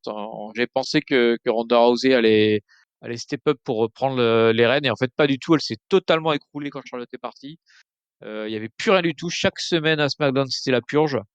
Et puis voilà, donc il a fallu faire reset et le reset c'était de tuer le règne de Ronda. Donc espérons que ça redémarre quelque chose de plus sympa, mais on va dire rien que pour ça, je suis content que Liv prenne le titre. Mais par contre, j'ai encore des gros doutes sur sa crédibilité une fois que la ceinture. Juste Ouais. une toute petite chose pour ajouter à Papy, j'ai trouvé que par contre Ronda avait une shape, pour l'avoir souvent remarqué que c'était compliqué pour elle parce que c'était pas le baddest, on n'était pas loin du fattest. Mais du coup, là, quand même, je trouve elle a retrouvé une grosse shape, enfin une bonne shape. Et en tout cas, du coup, je pense que ça la rend légitime pour. Enfin, on sent que c'est un projet qui est plutôt dans la durée, quoi. J'espère pas qu'elle va disparaître tout de suite pour repartir en part-time. Donc voilà, juste pour ajouter ce petit point. Bon, bah écoutez, moi, qu'est-ce que je vous dis? Je peux vous dire, à part que moi, je suis en situation d'échec. Je suis un fanboy devant l'éternel de Ronda Rousey et je reconnais l'échec de ce règne, quoi. C'est passé à côté, là, après WrestleMania, là. Et même si au final, la feud avec Natalia était pas désintéressante, mais comme je disais tout à l'heure, elle a tellement pataugé dans la smoule au micro. Et je sais pas, elle a jamais trouvé son rythme. Pour moi, elle doit turner heel. Alors vous allez me dire, eh, tonton, il veut tout le monde turn heel. Mais ouais, mais le Luchasaurus, il a turné heel aussi, hein, la semaine dernière, hein. Alors arrêtez de déconner avec ça, hein. Donc du coup, bon, je sais pas. Enfin, pour moi, déjà, Ronda Rousey versus Natalia d'un match de 12 minutes 30, j'ai du mal. Ma suspension consentie d'incrédulité a du mal, quoi. Normalement, je veux dire, Ronda Rousey, en 5 minutes, elle la déboîte, Natalia. Et quand j'ai compris le scénario du match, au bout de 3-4 minutes, que Natalia, elle était partie pour fracasse le genou tant que ça durait, je me suis dit, oh là là là là là, quand même, Ronda va terminer mal ce match, quoi. Et dans les 2 dernières minutes, voilà, grosse mimique de aïe aïe aïe aïe aïe aïe, je boite et tout, ah, oh là là, oh là là, oh là là, oh là là. Donc du coup, quand la musique de Liv Morgan a retenti, mon étonnement était moyen, quoi. C'était pas, je me disais, ouais, c'est plutôt bien pensé de venir cacher à ce moment-là, pourquoi pas, quoi. Donc voilà, et la gamine, elle débarque à fond. Donc voilà, elle est à donf, elle est lancée, elle y va. Donc moi, rien ne m'a choqué en fait dans l'enchaînement après l'ankle lock de Ronda, finalement le roll-up et puis la victoire. Ouais, ok, moi pour moi tout collait, grosse pop. Donc j'ai trouvé que c'était un chouette moment à vivre en fait, avec la télé bien fort, là tu vois, avec le son de l'écran télé bien fort. Donc j'ai trouvé que c'était un moment vraiment sympa à vivre. Du coup, Liv Morgan, elle devient la deuxième plus jeune de l'histoire, parce que la première, ça reste quand même Alexa Bliss, qui avait décroché la mallette à 26 ans. Donc là, elle en a 28 ans. Donc, comme je l'ai dit moi aussi dans le Discord, décidément, on a beaucoup discuté dans le Discord, venez nous rejoindre. Je trouve que c'est le pari de la jeunesse de la WWE sur ce côté-là du tableau là et des féminins, et je trouve que c'est plutôt pas mal. J'ai pas à me plaindre particulièrement du cash-in de Liv Morgan, je trouve ça plutôt sympa. Alors évidemment, après, derrière, sur les images de réseau d'après, etc., l'afterburn, elle va pleurer à chaudes larmes. Je n'ose imaginer ce qui va se passer à Monday Night Raw. Mais peut-être qu'il lui restera plus assez de glandes lacrymales à la petite. Hein, peut-être Si, elle va pleurer. Spoiler, elle pleure. Ah, ok, bon, alors, la Lacrymal Queen, alors on va l'appeler dorénavant. Mais c'est pour faire une petite référence à quelqu'un dont on va parler tout à l'heure. Et donc voilà, donc écoutez, j'ai pas grand chose à en dire de plus. Je trouve que c'est une bonne chose que le règne de Ronda s'arrête. Voilà, en tant que fanboy, c'est terrible à dire, mais je trouve que je reconnais mon échec et j'admets vos arguments à tous. Et il était temps que ce règne s'arrête. Et comme tu l'as bien dit, Papy, je crois que c'est toi qui l'as dit, à partir du moment en fait, où Charlotte est partie, Ronda, elle avait plus de Némésis et on n'a jamais retrouvé quelqu'un en face d'elle finalement où on se dise ah ouais là ça fait grosse affiche, ouais là ça fait voilà, ça faisait toujours un peu match de mid, enfin à mon goût en tout cas, ça faisait un peu de la up mid card quoi, mais pas beaucoup plus quoi. Vraiment SmackDown du côté féminin souffre énormément de la comparaison face à Monday Night Raw côté féminin quoi. C'est vraiment clairement pour moi il y a vraiment 2 levels différents dans les 2 shows là. Yes. Et pourtant, j'ai cru que ça partait bien avec Ronda championne. Hein, parce que le premier jour où Moi aussi. Charlotte part, elle fait un open challenge en mode ça y est, j'ai une championne combative. Et puis l'open challenge, c'est Raquel qui répond, donc sympa et tout. Puis je crois que la semaine d'après, c'est terminé les open challenge. Donc bah en fait non. Voilà, terminé. Ouais. Donc voilà, donc du coup, on a une nouvelle championne de SmackDown, en l'occurrence Liv Morgan, 28 ans, ancienne du Riot Squad, mais qui paraît une fille qui vient de loin, par qui contre, vient de NXT, qui vient de très loin, quoi. Et donc, belle trajectoire au final, hein, une nana qui était cheerleader et qui a commencé à NXT, voilà, tout en bas de l'échelle au Performance Center, et puis qui se retrouve en haut de l'affiche. Donc ça va faire rêver plein de petites filles, ça, c'est très bien ça. Du temps du Riot Squad, on lui aurait pas donné une coquille de cacahuètes pour quoi que ce soit. Hein. Franchement, j'aurais rien misé dessus. Hein. Ah ouais, à l'époque, ouais, non, personne n'y croyait à quoi que ce soit. Allez, mesdames et messieurs, on arrive dans notre main event de la soirée, notre gros morceau, le Money in the Bank ladder match. Drew McIntyre, Madcap Moss, Omos, Riddle, Sami Zayn, Seth Rollins, Sheamus arrivent les uns après les autres, chacun sous leur pop et leur bronca habituel. Seth Rollins. Ce mec ce quel worker incroyable. Qu'est-ce que je suis content d'avoir vécu l'époque où Seth Rollins catchait, quoi. Et ouais, donc là, moi j'étais ravi du line-up. Je m'étais fait spoiler un peu bêtement le main event de SmackDown. Et bon, du coup, j'avais été écouter la review de notre papy en solo. Allez, écoutez ça, quoi. Papy, respect, qui nous a fait une review solo de SmackDown. C'est jamais évident, ça. Et donc, Madcap Moss a été le dernier à décrocher le ticket pour le match des échelles. Mais en fait, c'était pas tout à fait ça, puisqu'il restait un ticket. Mais ça, on le savait pas. Et le seul qui le savait, c'était Adam Pearce, puisque Adam Pearce va apparaître sous le Titantron avec son crâne luisant et va nous annoncer que finalement on passait quand même une soirée extraordinaire, les amis, là jusqu'à présent. Là il y a de quoi être ravi un peu, quoi. Et donc c'est une soirée jusqu'à présent, ouais, effectivement, haute en couleur, quoi. Et donc, il manquerait quelque chose là pour mettre un petit peu de sel dans ce dernier match et ce main event de la soirée. Et ce sel, eh ben, écoutez, ça va être du gros sel de Guérande qui tâche, parce que ça va être tout simplement Théorie qui rejoint le Money in the Bank ladder match. Et c'est parti, les amis. Alors là, on va avoir un match de presque 26 minutes. Et on va avoir un truc. Alors, on va avoir un truc assez incroyable, puisqu'on va avoir les mecs qui se bastonnent et qui voltigent dans tous les sens. Et au milieu de ça, il y a un mec de 2,72 m qui distribue des pains, qui distribue des parpaings, qui veut pas monter aux échelles. Lui, il veut faire à peu près tout ce que vous voulez, mais il veut pas monter aux échelles. C'est Omos. Omos refuse. Il veut pas. Non, cherchez pas à comprendre pourquoi. Il peut casser la gueule à tout le monde avec une seule main, mais par contre, dès qu'il faut monter à l'échelle, il peut pas. Donc du coup, bah, ça va permettre aux autres quand même de pouvoir briller et de s'attaquer à lui de manière collective. C'est toujours ce qui se passe dans un match des échelles quand il y a un grand géant parmi vous. Hein, on s'attaque à plusieurs dessus pour le fracasser. Je crois même qu'il va terminer dans la table des commentateurs, hein, si je dis pas de bêtises, notre ami Homos.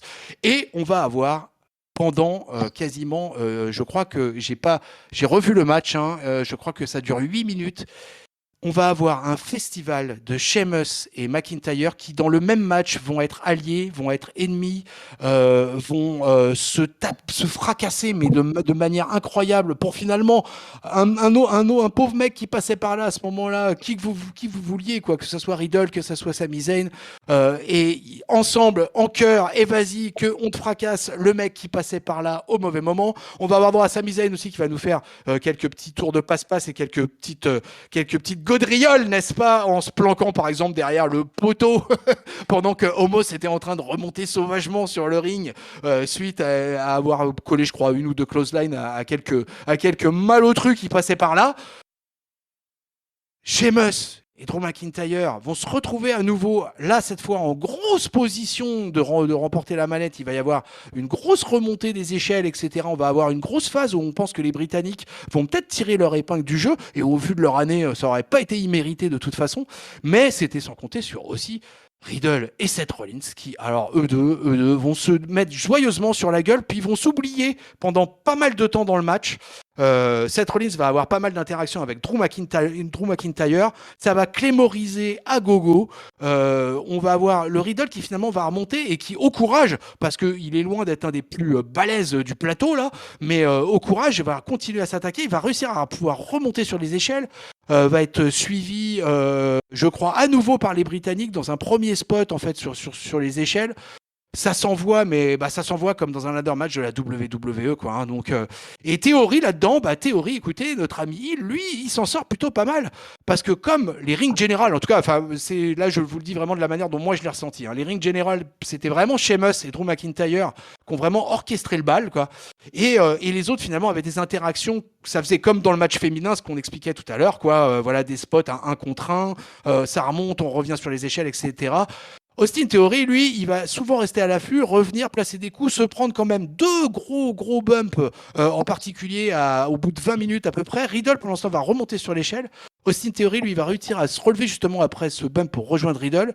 Ils vont commencer à se mettre dessus gravement, et finalement, Austin Theory va balancer au sol Riddle et va venir décrocher la mallette au bout de ces 25 minutes 40 de match. Et le Theory, il avait prévu l'affaire, hein, puisqu'il avait son téléphone qui était pas loin, et il se bombarde de selfies. Et ainsi se termine ce Money in the Bank 2022 avec un Austin Theory. Un Austin Theory à 24 ans, détenteur et premier, j'arrive pas à trouver mes mots, plus jeune, voilà, ça y est, j'y arrive, plus jeune vainqueur d'un Money in the Bank ladder match de l'histoire, tout simplement. Alors là, je sais pas à qui passer la parole, parce que je sens que là, il va y avoir du débat. Les amis, on a réussi à caler notre main event dans la première heure, donc là, la deuxième heure va être consacrée à un énorme débat. Surtout restez avec nous, on va parler des pronos, hein, et on va parler de plein de choses encore. Alors là, je vais attaquer avec qui? Allez, je vais attaquer avec le papy anti-Athémie. Papy anti-Athémie, toi qui en as vu des centaines dans ta vie, des Money in the Bank ladder match, où situes-tu celui-ci? Ah, je le situe dans la bonne moyenne. Je le Ah, situe même dans les hauts niveaux, parce qu'il avait tout ce qu'il fallait pour me plaire, à savoir un gros line-up. Là, tout à l'heure, je plaignais du line-up des filles. Alors, chez les garçons, Par contre, là, il y avait, hormis le pop Madcap Moss qui était un petit peu la pièce rapportée et qui remplaçait Kevin Owens, hein, faut se dire les choses, c'était lui, je pense, qui était prévu pour y être. Vu qu'il devait affronter Ezekiel pour la place et que bah, malheureusement il s'est blessé et qu'on voit qu'Ezekiel n'a pas gagné ensuite la place contre Madcap Moss. Donc j'imagine que c'était Kevin Owens à la place. Donc imaginez le line-up avec un Kevin Owens en plus, quoi. Ouais. Ah ouais. Euh, donc voilà, on a eu aussi le Money in the Bank logique avec toutes les échelles qui étaient systématiquement placées pour pouvoir monter chercher la mallette ou alors pour faire un bump tout de suite. Parce que des fois, il y a déjà eu des mecs par le passé où ils devaient placer des échelles et après se barrer à l'autre bout, en fait. On se demandait pourquoi, voire même, je crois que c'est Jeff Hardy une fois qu'ils aient mis une échelle à l'envers. Qu'est-ce que tu fous qu'une échelle à l'envers, quoi? Et donc là, tout était placé pour pouvoir faire quelque chose. Donc ça, j'aime bien. Tu en as parlé, il y a eu beaucoup de matchs dans le match, notamment entre Sheamus et Drew. Pas mal aussi entre Rollins et Riddle, qui est une rivalité qui est en train de se lancer tout petit à petit. Des spots marquants avec un RKO du haut de l'échelle de Riddle. Théorie qui aura passé son temps finalement à prendre des bumps de tout le monde parce que j'ai pas trop de souvenirs d'attaque qu'il a fait. Par contre, il a pris très cher d'à peu près tout le monde. En même temps, c'était le mec que le public voulait voir se faire frapper. Donc, j'ai trouvé ça plutôt bien. Et au final, et c'est ça mon seul petit bémol sur ce match, c'est que la personne attendue qui gagne parce qu'à partir du moment où Théorie est apparu sous le titantron appelé par Adam Pearce, il est devenu instantanément le favori du match, j'ai trouvé. Surtout qu'on l'a déjà vu, le gars qui perd un premier match à la soirée pour gagner le second, c'est quand même plutôt un classique de la WWE. Et donc, du coup, j'étais pas trop surpris de voir Théorie gagner. À noter un petit truc quand même, je ne comprends pas que ce soit Adam Pearce qui a annoncé Théorie en tant que participant. Parce qu'il nous l'a fait en mode face alors que c'était. Alors, je le comprends dans le sens où ça a déçu le public et que bah, du coup, Théorie est encore plus sué et que c'était très bien joué. Par contre, je comprends pas qu'ils utilisent Adam Pearce pour ça parce il a un statut bizarre lui en tant qu'autorité. Là, c'était typiquement Hill ce qu'il a fait. Il a annoncé quelqu'un dont il savait qu'il se ferait huer, quoi. Et pourtant, il a joué avec le public. Enfin, je sais pas. Voilà, c'est mon petite parenthèse Adam Pearce. J'ai beaucoup de mal avec lui ces dernières semaines. Mais en tout cas, pour revenir au match, moi, je l'ai trouvé très bien. Aucune erreur. L'histoire racontée me va très bien. Donc, c'est de très loin mon meilleur match de la soirée. Letty, est-ce que ça a été le cas pour toi? Oui, je suis tout à fait d'accord avec Papy. C'est un match que j'ai adoré. Il y avait vraiment des bons spots dans tous les sens. Omos qui a bien joué son jeu, voilà, de tout le monde contre lui. Enfin, quand ils l'ont enterré sous les échelles, ils l'ont passé à travers la table. Et même le fait qu'il se mette devant l'échelle, qu'il regarde, enfin, qu'il joue un peu avec le public, enfin, j'ai trouvé ça marrant, en fait, ça m'a bien plu. Sheamus et Drew, bon, bah, il y a rien à dire, qu'ils soient en équipe ou qu'ils se tapent dessus, ils ont une alchimie, enfin, quelque chose qui fait que, voilà, je me suis dit en regardant le match, je me suis dit: «S'ils décident de bien s'entendre et de se mettre en équipe, les Usos ont du souci à se faire». C'est Bon, même clair. si voilà, j'imagine que ça se fera pas, mais sur le coup, je me suis dit: Ah! «Là, on tient un truc, s'ils arrivent à s'entendre». Et sinon Rollins, pareil, des bons spots, Riddle, aussi. Bon, Madcap un petit peu en dessous, mais on s'y attendait, un petit peu. Et puis Theory, bah, là, je suis d'accord avec Papy, à partir du moment où il est arrivé, je me suis dit: «Bon, bah, le suspense, il est mort de toute façon, voilà, c'est lui qui va gagner». Mais en même temps, ça joue le jeu, ça raconte l'histoire, le petit protégé qui perd son titre et qui tout de suite, gagne, monte un rang au-dessus. Et il joue très bien son rôle, de heel qu'on adore détester, en fait. Et très, très bon match. Oui, je suis d'accord, c'était un des meilleurs de la soirée. Génial pour toi? Je vais rescinder le truc en deux. Le match en lui-même était vraiment top, hein. Il y a eu des spots fous, il y a eu des associations, effectivement, hein, quand quand Sheamus et Drew McIntyre s'associent, ça envoie du lourd, du très très lourd. Alors s'il n'y avait pas Ridge Holland et puis Butch par ailleurs, je suis d'accord avec Letty, il y aurait quand même moyen d'avoir une espèce de tag team de dingo là qui irait rouler, qui pourrait aller rouler sur les Usos. Il y a eu ça, il y a eu le RKO du haut de l'échelle de Riddle qui était dingo. Il y a eu vraiment Homos qui a ramassé comme rarement. Enfin, le truc était vraiment classe.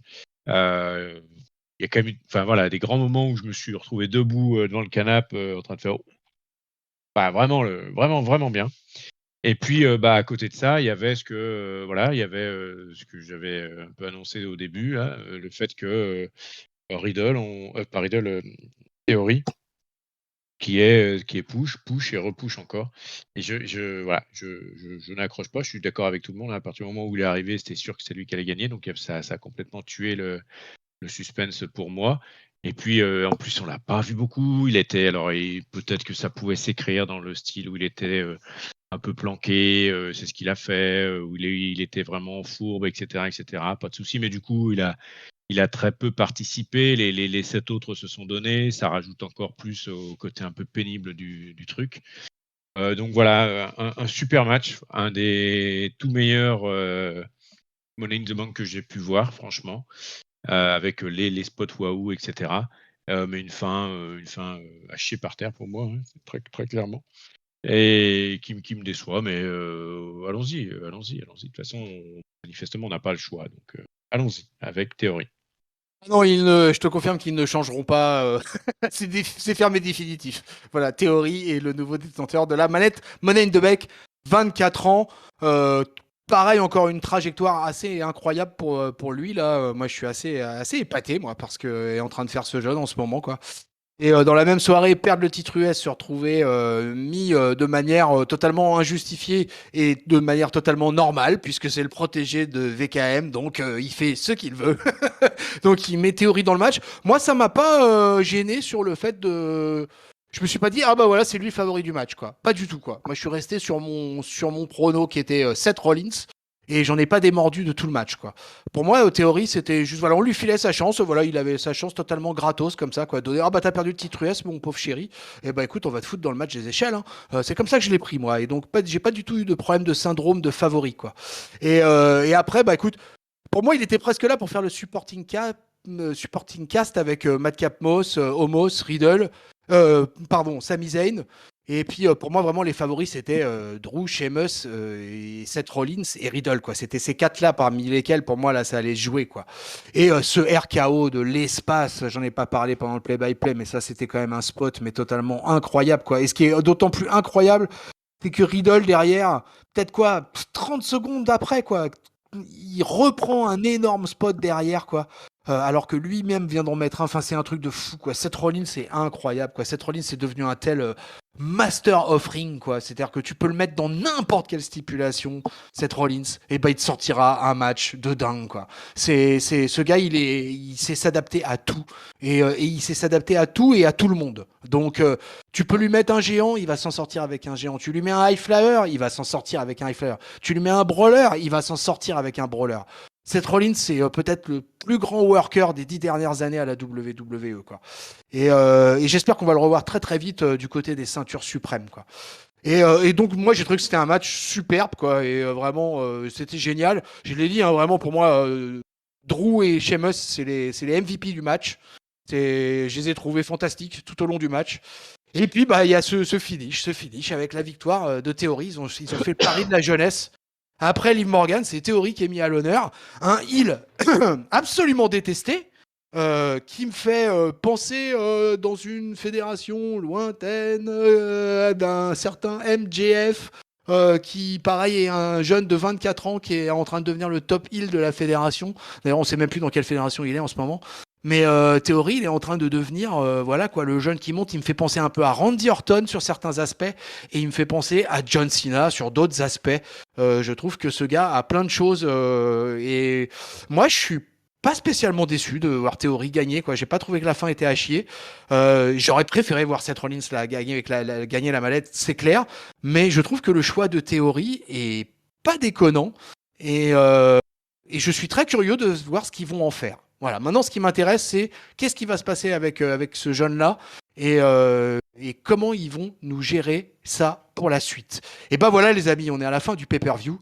Il va être temps de passer au top flop note traditionnelle de la team catch-up. Honneur aux dames, ma Rolly Letty, c'est toi qui vas commencer en beauté, j'espère. En beauté, je ne sais pas, mais on va essayer. Le top, sans surprise, le main event. Malgré la fin, voilà, où j'étais un peu plus mitigée, bon, surtout parce que j'avais misé pour Riddle et qu'à la dernière seconde, j'ai vu mes 7 points, partir. Mais mais sinon, c'était un très, très bon match, donc c'est vraiment mon top. Mon flop, je dirais le match entre Ronda et Natalya, pour les raisons, voilà, que j'ai dit, tout à l'heure. Et ma note, on va partir quand même sur un bon 4 parce que dans l'ensemble, c'était quand même un bon pay-per-view, j'ai trouvé. Ouais, une belle note là, ça commence avec 4 étoiles là, donc ça commence bien, ça commence très bien. L'archange Géliel, la sentence de la review du Money in the Bank 2022. Alors, ça va être assez simple, ma foi. Je vais mettre le top à Liv Morgan. Badaboum, j'assume. Très content que, voilà, je suis pas forcément pour qu'elle aille forcément très loin, mais ne serait-ce qu'avoir un petit truc un peu mandatory voilà, qui récompense le truc, je suis pour, donc ça me va bien. Le flop à théorie, voilà, parce qu'il m'énerve. Et ça suffit. Ouais. Le push éhonté, même si ça a déjà existé, même si c'est fait pour, etc. Il m'énerve. Donc voilà, le flop. Et la note, je vais rejoindre Letty avec un 4 parce que j'ai été bien diverti et j'ai bien sautillé comme d'habitude.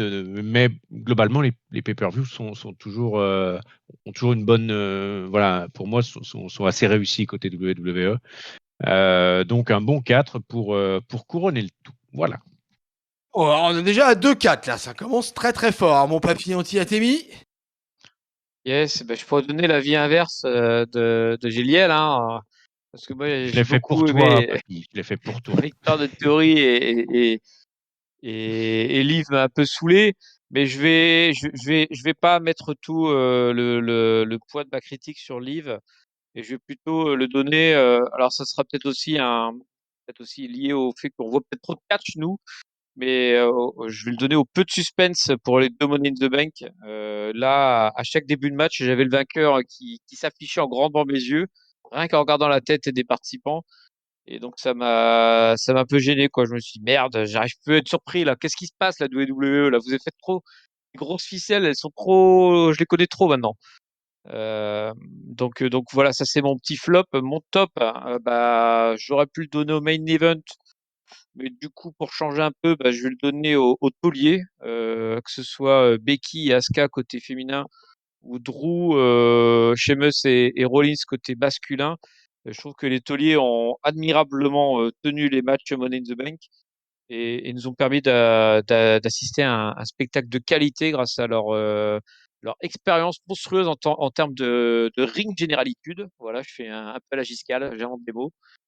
Euh, et puis ma note, alors moi je vais donner une note un poil moins haute, mais c'est parce que je note toujours assez durement les pay-per-view, hein, mais ça restera, je pense, ma meilleure note de l'année avec un 3,75. Donc pour un pay-per-view globalement réussi, avec très très peu de points faibles, j'ai trouvé il n'y a aucun match que j'aurais retiré de la carte finalement. Donc belle réussite de la WWE. Ok, écoute, c'est quand même une note magnifique. Alors, je vais vous donner l'avis de nos amis Giscal et du patron aussi. Alors, évidemment, le Giscal nous a mis un pavé. Alors, tenez-vous bien, l'ami Giscal qui nous explique que son flop est donc pour l'ensemble des nanas comme prévu. Voilà, Carmela Bianca, même pas spécialement impressionnant, très sage, j'ai trouvé. Ronda Natalia, honteux. MITB féminin sans saveur, aucun spot particulièrement mémorable, joli finish au demeurant, mais rien d'inattendu, de novateur, ni aucune histoire spécialement développée. En même temps, il n'y en avait aucune en arrivant au pay-per-view, donc difficile. Une vainqueur sans saveur qui fera faire valoir de transition jusqu'au retour de Charlotte ou autre. Après avoir perdu pendant des semaines et s'être fait ratatiner par Ripley, voilà, Liv Morgan championne sans réel momentum, tant mieux pour elle. Ah, c'est la vie de Giscal, les amis, hein. Les mecs, les mecs, ils ont fait le boulot comme attendu, voilà. Alors, on reconnaît Ça, c'est bien, tranché, hein. on reconnaît bien Giscal, hein. Giscal et le catch féminin, si tu nous regardes. Les mecs ont fait le boulot comme attendu. Gros match tag team, j'ai adoré. Théorie double duty magnifique. Son match avec Lashley très cool. Et bien joué Bobby, ça pouvait tomber des deux côtés. Un poil déçu peut-être par la manière dans le MITB, car Théorie doublonnait un peu dans le rôle du filou avec Sami. Et il était assez transparent, hormis pour se prendre des fat chokeslam de Homos. Il aurait aimé des trucs plus flashy de sa part, mais bon, ils veulent le garder très heel et non méritant, j'imagine. Le MITB masculin, très plaisant au demeurant, comme souvent, plein d'oppositions de style, grosse vibe The Bar entre les deux Britanniques, c'était cool. Riddle énorme, quel RKO. Rollins qui bump de partout, pour tout le monde, comme un dieu. Voilà, on est d'accord, mon bon Giscal. Il y aura sans doute quelque chose d'intéressant à faire avec Riddle derrière pour lui. Ouais, une rivalité derrière entre Riddle et Seth Rollins, là, de toute façon, paraît de plus en plus proche. Et donc, pour terminer, puisque son flop top note, il nous le donne à la fin. Flop, les meufs qui nous niquent 50% du pay-per-view, c'était nul. Top, les mecs qui... non, allez, il déconne. Il va le filer à Théorie qui a vraiment une belle fusée aux fesses. Et il aime beaucoup ce qu'il voit en ce moment à propos de ce jeune homme. Et sa note, alors là, attention, il aurait fallu qu'il soit là pour un vrai gros oui grognon. Note 2,5 sur 5, les amis. La moitié du pay-per-view va à la poubelle. Mais heureusement, l'autre moitié était bien costaude. Ça reste globalement insuffisant pour un pay-per-view de cet acabit. Donc, je ne dépasserai pas la moyenne. Ainsi soit-il. Ah, Giscal, voilà, la parité selon Giscal, Giscal. c'est la caution progressiste de Catch-Up. C'est ça le truc, en fait. Le mot de la fin de notre patron vénéré, patron Yerem, messieurs. Alors lui, au moins, il va au court, au simple, à l'essentiel. Mon top, l'investissement assumé sur Théorie avec cette victoire historique. Plus jeune porteur de mallette de l'histoire. Son flop, l'absence de storytelling dans le MITB féminin. On a eu des beaux spots, des catcheuses engagées, mais on ne nous a rien raconté. Ma note, 3,5 sur 5, donc une belle note du patron pour ce MITB. Je crois qu'il ne manque que le Luchasaurus, en l'occurrence myself, ayant turné heel. Peut-être que je ne vais pas vous le donner en fait. Ah si, allez, je vais vous le donner quand même. Eh bien écoutez, moi mon flop, je vais le donner aux abrutis des réseaux sociaux. C'était pour revenir sur Shotzi, donc j'avais dit que je reviendrai sur elle à la fin. Il s'est passé un truc que je trouve totalement dégueulasse, à vomir, complètement con, pathétique. Je n'ai pas assez d'adjectifs qualificatifs pour dire ce que je pense de cette chose-là. Mais sachez quand même, peuple de catch-up, que la pauvre Shotzi Blackheart, suite à la sortie du match de MITB, elle s'est fait pourrir, elle s'est pris une tempête de merde par les réseaux sociaux. Pendant 3 jours, elle s'est fait insulter, humilier, harceler, démiser dans tous les sens par des connards, parce qu'il n'y a pas d'autre mot, excusez-moi, je vais être vulgaire, tout ça pour lui reprocher quoi ? Pour lui reprocher des botches, les amis, pour lui reprocher d'avoir soi-disant pas bien fait son travail pendant qu'elle entertainait la planète entière au Money in the Bank ladder match, quoi. Donc, suite des opérations, Shotzi Blackheart a fermé ses réseaux sociaux aujourd'hui, suite à tout ce torrent de merde. J'ai pas assez de mots pour décrire tous les abrutis qui se permettent, quelle que soit la nationalité, hein, parce que là, ça peut englober n'importe qui dans le monde, hein, qui se permettent, voilà, ces choses-là sur les RS, en plus sur une femme dans un moment comme ça, enfin c'est voilà. Donc vous avez le droit de pas aimer, vous avez le droit de pas détester, mais franchement se déverser sur les réseaux sociaux pour jouer les haineux de service, quelle que soit ta nationalité, viens pas nous dire que t'es un fan de catch, quoi. Et viens pas nous écouter à catch-up. On n'a pas besoin notre peuple de catch-up à nous, il est génialissime et jamais il ne fera ce genre de choses. Alors reste chez toi, commande des neurones sur Amazon, mange-toi un macrado et fais-nous pas chier. Voilà, c'était ça mon flop. C'était mon. C'est violent contre Giscal ce que tu dis là, franchement. Voilà. Donc voilà, ce qui s'est passé avec Shotzi Blackheart, pour moi, c'est tout simplement inacceptable. Voilà, je referme la page flop. Mon top, écoutez, alors là, j'ai hésité parce qu'il y avait pas mal de choses moi qui m'ont plu dans ce pay-per-view malgré tout. J'ai trouvé que malgré la redondance du Tag Team Championship, le match avait été fantastique. J'ai beaucoup aimé le match US, j'ai beaucoup aimé l'opener, le MITB féminin malgré tout quoi. Et les deux matchs pour les deux titres féminins étaient des matchs de transition finalement pour les deux, l'un pour permettre un cash-in et l'autre juste pour continuer à renforcer dans son aura qui est déjà énorme, en l'occurrence la Bianca Belair. Donc il y avait pas mal de trucs sympas. Donc dans l'absolu, en plus moi comme je trouve que le finish du MITB masculin est plutôt fun, écoutez. Ouais, je vais le donner au main event, hein, vas-y, hein, ça finit bien, ça finit un énorme match de 25 minutes des échelles, ça fait plaisir, on n'en voit plus beaucoup maintenant hein, dans l'année, surtout en plus TLC n'existe plus là maintenant depuis 1 an ou 2, donc c'est le seul pay-per-view où on a vraiment droit à la stipulation des échelles que j'adore, et donc c'était vraiment cool, donc mon top au main event, et ma note, il y a quand même 2 matchs pas faible, mais il méritait autre chose. Moi, je vais être dans le camp du patron et moi, je vais donner un 3,5. Ce qui, pour moi, d'ailleurs, reste une belle note pour un pay-per-view de Money in the Bank, quand même, de qualité, quoi. Donc, je vais mettre un 3,5. Et alors, maintenant, je vais appeler le secours de l'équipe parce que je ne me souviens plus dans quel topic nous a été mis les pronos, les résultats des pronos, puisque ça y est, Peuple de Catch-up, on en a fini avec la review de Money in the Bank et il est temps de vous annoncer les pronos catch-up et là il s'est passé des choses, c'est dans Orga. Ah merci Letty, merci Papy. On voit d'ailleurs Liv Morgan dans Orga, vous pouvez pas le voir, c'est un accès privé. Elle est en train de pleurer, voilà, tout simplement, voilà, Liv Morgan, même dans les topics du salon privé de la team catch-up, elle pleure. Mais elle gagne. Hein, c'est vrai, c'est nous il est où? Alors, roulement de tambour, peuple de catch-up. Bon déjà, les 4 qui sont présents dans cette review, déjà, je peux vous annoncer qu'ils sont loin de tout. Donc, comme ça, c'est réglé. Voilà, nous, on ne fait pas partie de l'équation en ce qui concerne les titres qui vont être décernés aujourd'hui. Peuple de catch-up, comme annoncé entre début de review, nous avons enfin, pour la première fois dans l'histoire des pronos catch-up, un champion undisputed pour le Roll-Up Championship, c'est-à-dire le vainqueur sur un pay-per-view. Voilà, c'est une ceinture qui est remise à chaque pay-per-view. Donc le vainqueur de ce pay-per-view de Money in the Bank remettra sa ceinture en jeu à SummerSlam. Et alors attention, puisque moi je vous avoue que ça me fait bien plaisir parce que c'est un de nos suiveurs et depuis mais très longtemps quoi sur Catch-up quoi, et c'est un énorme retweeter également quoi, et qui s'est inscrit, c'est alors je crois que je vais prendre tout simplement ce que nous raconte le patron. Alors, nous avons donc notre champion inaugural du Catch-up Roll Championship et c'est tout simplement Sam, un fidèle auditeur actif sur Twitter qui a rejoint les pronos au second pay-per-view. C'est donc un rookie téméraire qui remporte la mise. Première fois qu'une journée de pronos offre un unique vainqueur et la récompense est à la clé. Nous avons donc notre premier Roll-Up Champion, baby!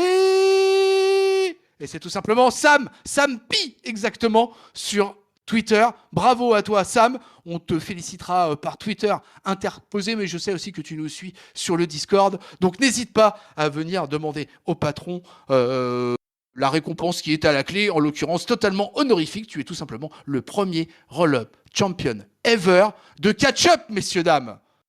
C'est beau ça, non? Félicitations.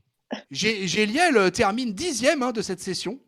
Letty termine 11e ex-aequo avec moi-même. Grâce à Liv. Ouais. Letty et moi, voilà, on est dans le même package. Il y a un gros package. Un peloton. Ouais, il y a tout un peloton là, avec une douzaine là. On a tous terminé avec le même truc. Et puis on a un papy. Qui est dans la déshérence, qui est dans la perdition, qui est dans l'échec. Papy, comment ça s'est passé? C'est Lashley qui m'empêche de faire le grand chelem avec le 0, hein, mais sinon j'étais pas loin encore une fois. La course à la ceinture de plomb est en marche pour moi. En tout cas, ouais, tu t'es positionné dans le classement à l'envers de manière efficace. Voilà, j'enchaîne là. Ah ouais. Et maintenant, peuple de catch-up, on passe alors là la grosse ceinture quoi. Hein, là, le People Champion, le Catch-up People Champion. Alors, on s'était quitté sur Hell in a Cell avec 2 co-leaders, donc la ceinture n'avait toujours pas été attribuée. En l'occurrence, c'était Giscal et Seb, aka Funky Webos sur Twitter. Pareil, un de nos tweetos acharnés. Ils étaient donc tous les deux en tête à la sortie de Hell in a Cell. Mais là, il y a eu un peu de changement, les amis. Mais pas pour Giscal et Funky Webos, qui restent tous les deux donc en tête du classement. Mais dorénavant, ils sont rejoints par 2 autres acolytes. On a donc un quatuor en co-leader, puisque Sully Perfecten, alors pareil, Sully Perfecten, on lui fait un gros big up, parce que c'est un ancien de chez ancien de la team Catch-Up, qui nous écoute depuis, pareil, des années, sur notre Discord également, sur Twitter, partout aussi. Donc bravo Sully Perfecten, tu rejoins les co-leaders. Et le 4e, Peuple de Catch-Up, vous le connaissez bien, puisque c'est tout simplement l'ignoble Ringside. Ringside passe dans le quatuor de tête, les amis. Sacré Ringside. On croit toujours qu'il est parti, mais il est toujours là pour nous faire des petites entourloupes. Donc, écoutez, le maillot jaune, il n'y en a pas. Et on reste toujours sur le statu quo. Sauf que là, maintenant, ils sont 4 à la bagarre. Et derrière, on a un 5e qui est Guillaume Chetty. On a en 6e, on a 3 égalités, c'est ça? Je vois pas. C'est tout petit son truc. Ah non, on a 2. Il y a Jules et il y a moi-même. Et il y a moi-même en 6e place. Et après, je vous cherche, les amis, là. Oulala, très, très loin, très loin. oulala, Papy, 23e. Ah là, Letty, 17e, Letty, elle est dans la mid-card. Et Géliel, je le vois pas. Géliel, il est coupé au montage, je crois qu'il est en dessous. Ah, Géliel, il est encore en dessous. Je suis après, moi. Parce que Géliel, il triche, il participe pas à tous les pay-per-view. Salaud. Ah non, il y a eu une erreur de manipulation. Ah ouais, donc Géliel, il est genre 35e ou un truc comme ça, quoi. Je sais pas exactement. C'est chaud. Le 26e qui est Tacos 3 à 10 points. Et Géliel, on l'a vu tout à l'heure sur le total. T'as combien, toi, Géliel? Ah, je t'ai perdu. Il est où, Géliel? Je sais pas. Géliel va falloir faire un effort, là. Attends, je te cherche, là. Ça y est, je te trouve. Je crois que t'as 7 points. Ah non, mais il est loin. La dernière, il est à 7 points, ouais. Il est 30e. Oh, ça va, T'es loin. Ouais, t'en as 36, 37. Oh, 37, oh, t'es loin quand même de la dernière place. T'es même pas relégable, là. Et 7 points avec 7 points sur un seul pay-per-view pour l'instant. Hein. Eh ouais. J'avais fait 0. C'est que Liv Morgan qui a fait des points. Par contre, Letty, mine de rien, elle est dans le top 20, donc tranquille, installé au chaud dans la mid-card. Et par contre, Papy, c'est chaud. Hein. Papy, il se lance dans la low-card quand même, doucement mais sûrement, quoi. Hein. Là, mais je fais le classement à l'envers. Moi, je l'annonce depuis le début. Mais il y a de la concurrence. Hein. Ah ouais, clairement. Ah ouais, il y a du lourd. Hein. Donc là, on se retrouve donc, je le répète, un quatuor pour le Catch-Up People Championship. Giscal, Seb, aka Funky Webos, Ringside et Sully Perfecten. Donc bravo à tous les 4 hein, déjà d'avoir maintenu la cadence pour les 2 premiers et puis d'avoir rejoint tout simplement ce podium. Ma foi, un joli podium. Et puis surtout quand même, le gros événement de cette journée de pronostic, c'est donc notre premier roll-up champion. Et en l'occurrence, c'est Sam qui en plus s'était déclaré sur Discord en nous disant « Oui, vous allez voir le classement à l'envers, tout ça, je suis le plus mauvais pronostiqueur de la Terre, et bababli, et blablabla. » Et puis non, le mec, il vient et il remporte la ceinture pour la première fois. Quoi. Vous êtes pas dégoûtés les autres là? Si, mais ça lui apprendra, mais on lui parle plus du coup. Et donc voilà, vous savez tous les résultats concernant les pronos catch-up. Prochain rendez-vous, ça sera SummerSlam, les amis. Alors je n'ai pas la date en tête exactement sur SummerSlam, mais vous pouvez toujours vous inscrire hein, de toute façon sur le module de pronos. Et même si vous êtes grave en retard au général, par exemple, vous pouvez toujours à chaque pay-per-view concourir pour le Roll-Up Championship. Donc ça vaut quand même le coup. Il y a toujours une ceinture en jeu à catch-up. Et pour ça, vous allez sur le kicktip.fr/catch-up. Voilà. Eh écoutez, peuple de catch-up, on est arrivé à la fin de cette review, de cette grosse analyse de Money in the Bank 2022. Pour le fameux Discord dont on a beaucoup parlé aujourd'hui, tout simplement tous les liens sont dans la description des vidéos YouTube. Les vidéos YouTube, likez, partagez, retweetez, refacebooker. On a notre Kyrias qui surveille Facebook d'un œil aguerri ces derniers temps. Et vous nous retrouvez aussi sur toutes les bonnes plateformes de podcast. Abonnez-vous pour ne manquer aucun épisode. PodCloud, Apple Podcasts, Google Podcasts, Podcast Addict, Podcast Aosha, Spotify, Deezer. Vous nous retrouvez également sur Clapping TV, le site officiel catchup.lepodcast.fr, les réseaux sociaux Twitter, Facebook, je l'ai déjà dit, et Instagram. Il ne me reste plus qu'à remercier ce Fatal 4-Way de folie, baby! Et je vais donc commencer à remercier un archange, parce qu'on a toujours besoin d'avoir un ange à ses côtés pendant une review. Merci à toi, mon Géliel. Merci, tonton. Merci, papy. Et surtout aussi, merci à Letty pour ce Fatal 4-Way super sympa. J'étais très content de revenir, de faire cette review. J'ai toujours beaucoup de plaisir à reviewer les pay-per-view. Donc, j'étais très content. Merci à tous.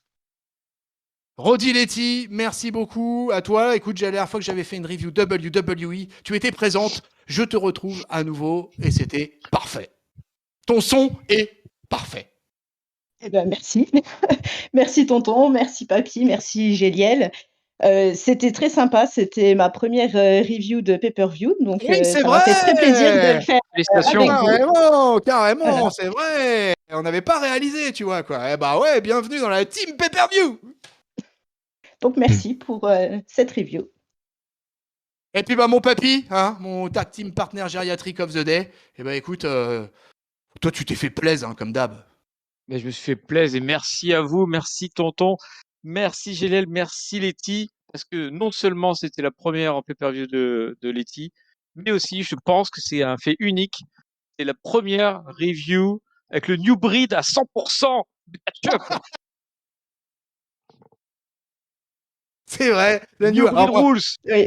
Ouais. Moi, je suis une new breed un peu intermédiaire quand même, quoi. Parce que moi, je suis arrivé en 2018, donc je sens plus trop quand même la fraîcheur, quoi, tu vois.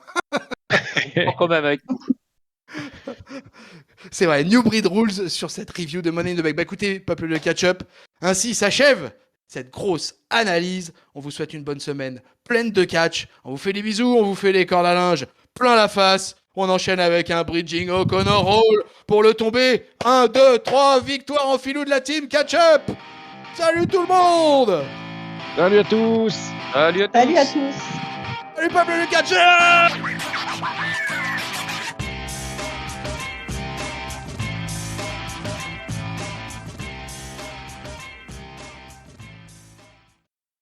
Mais je comprends pas pourquoi j'ai paumé au prono. Hein. J'avais quand même voté pour Shotzi et pour Matt Capmos et c'est pas passé.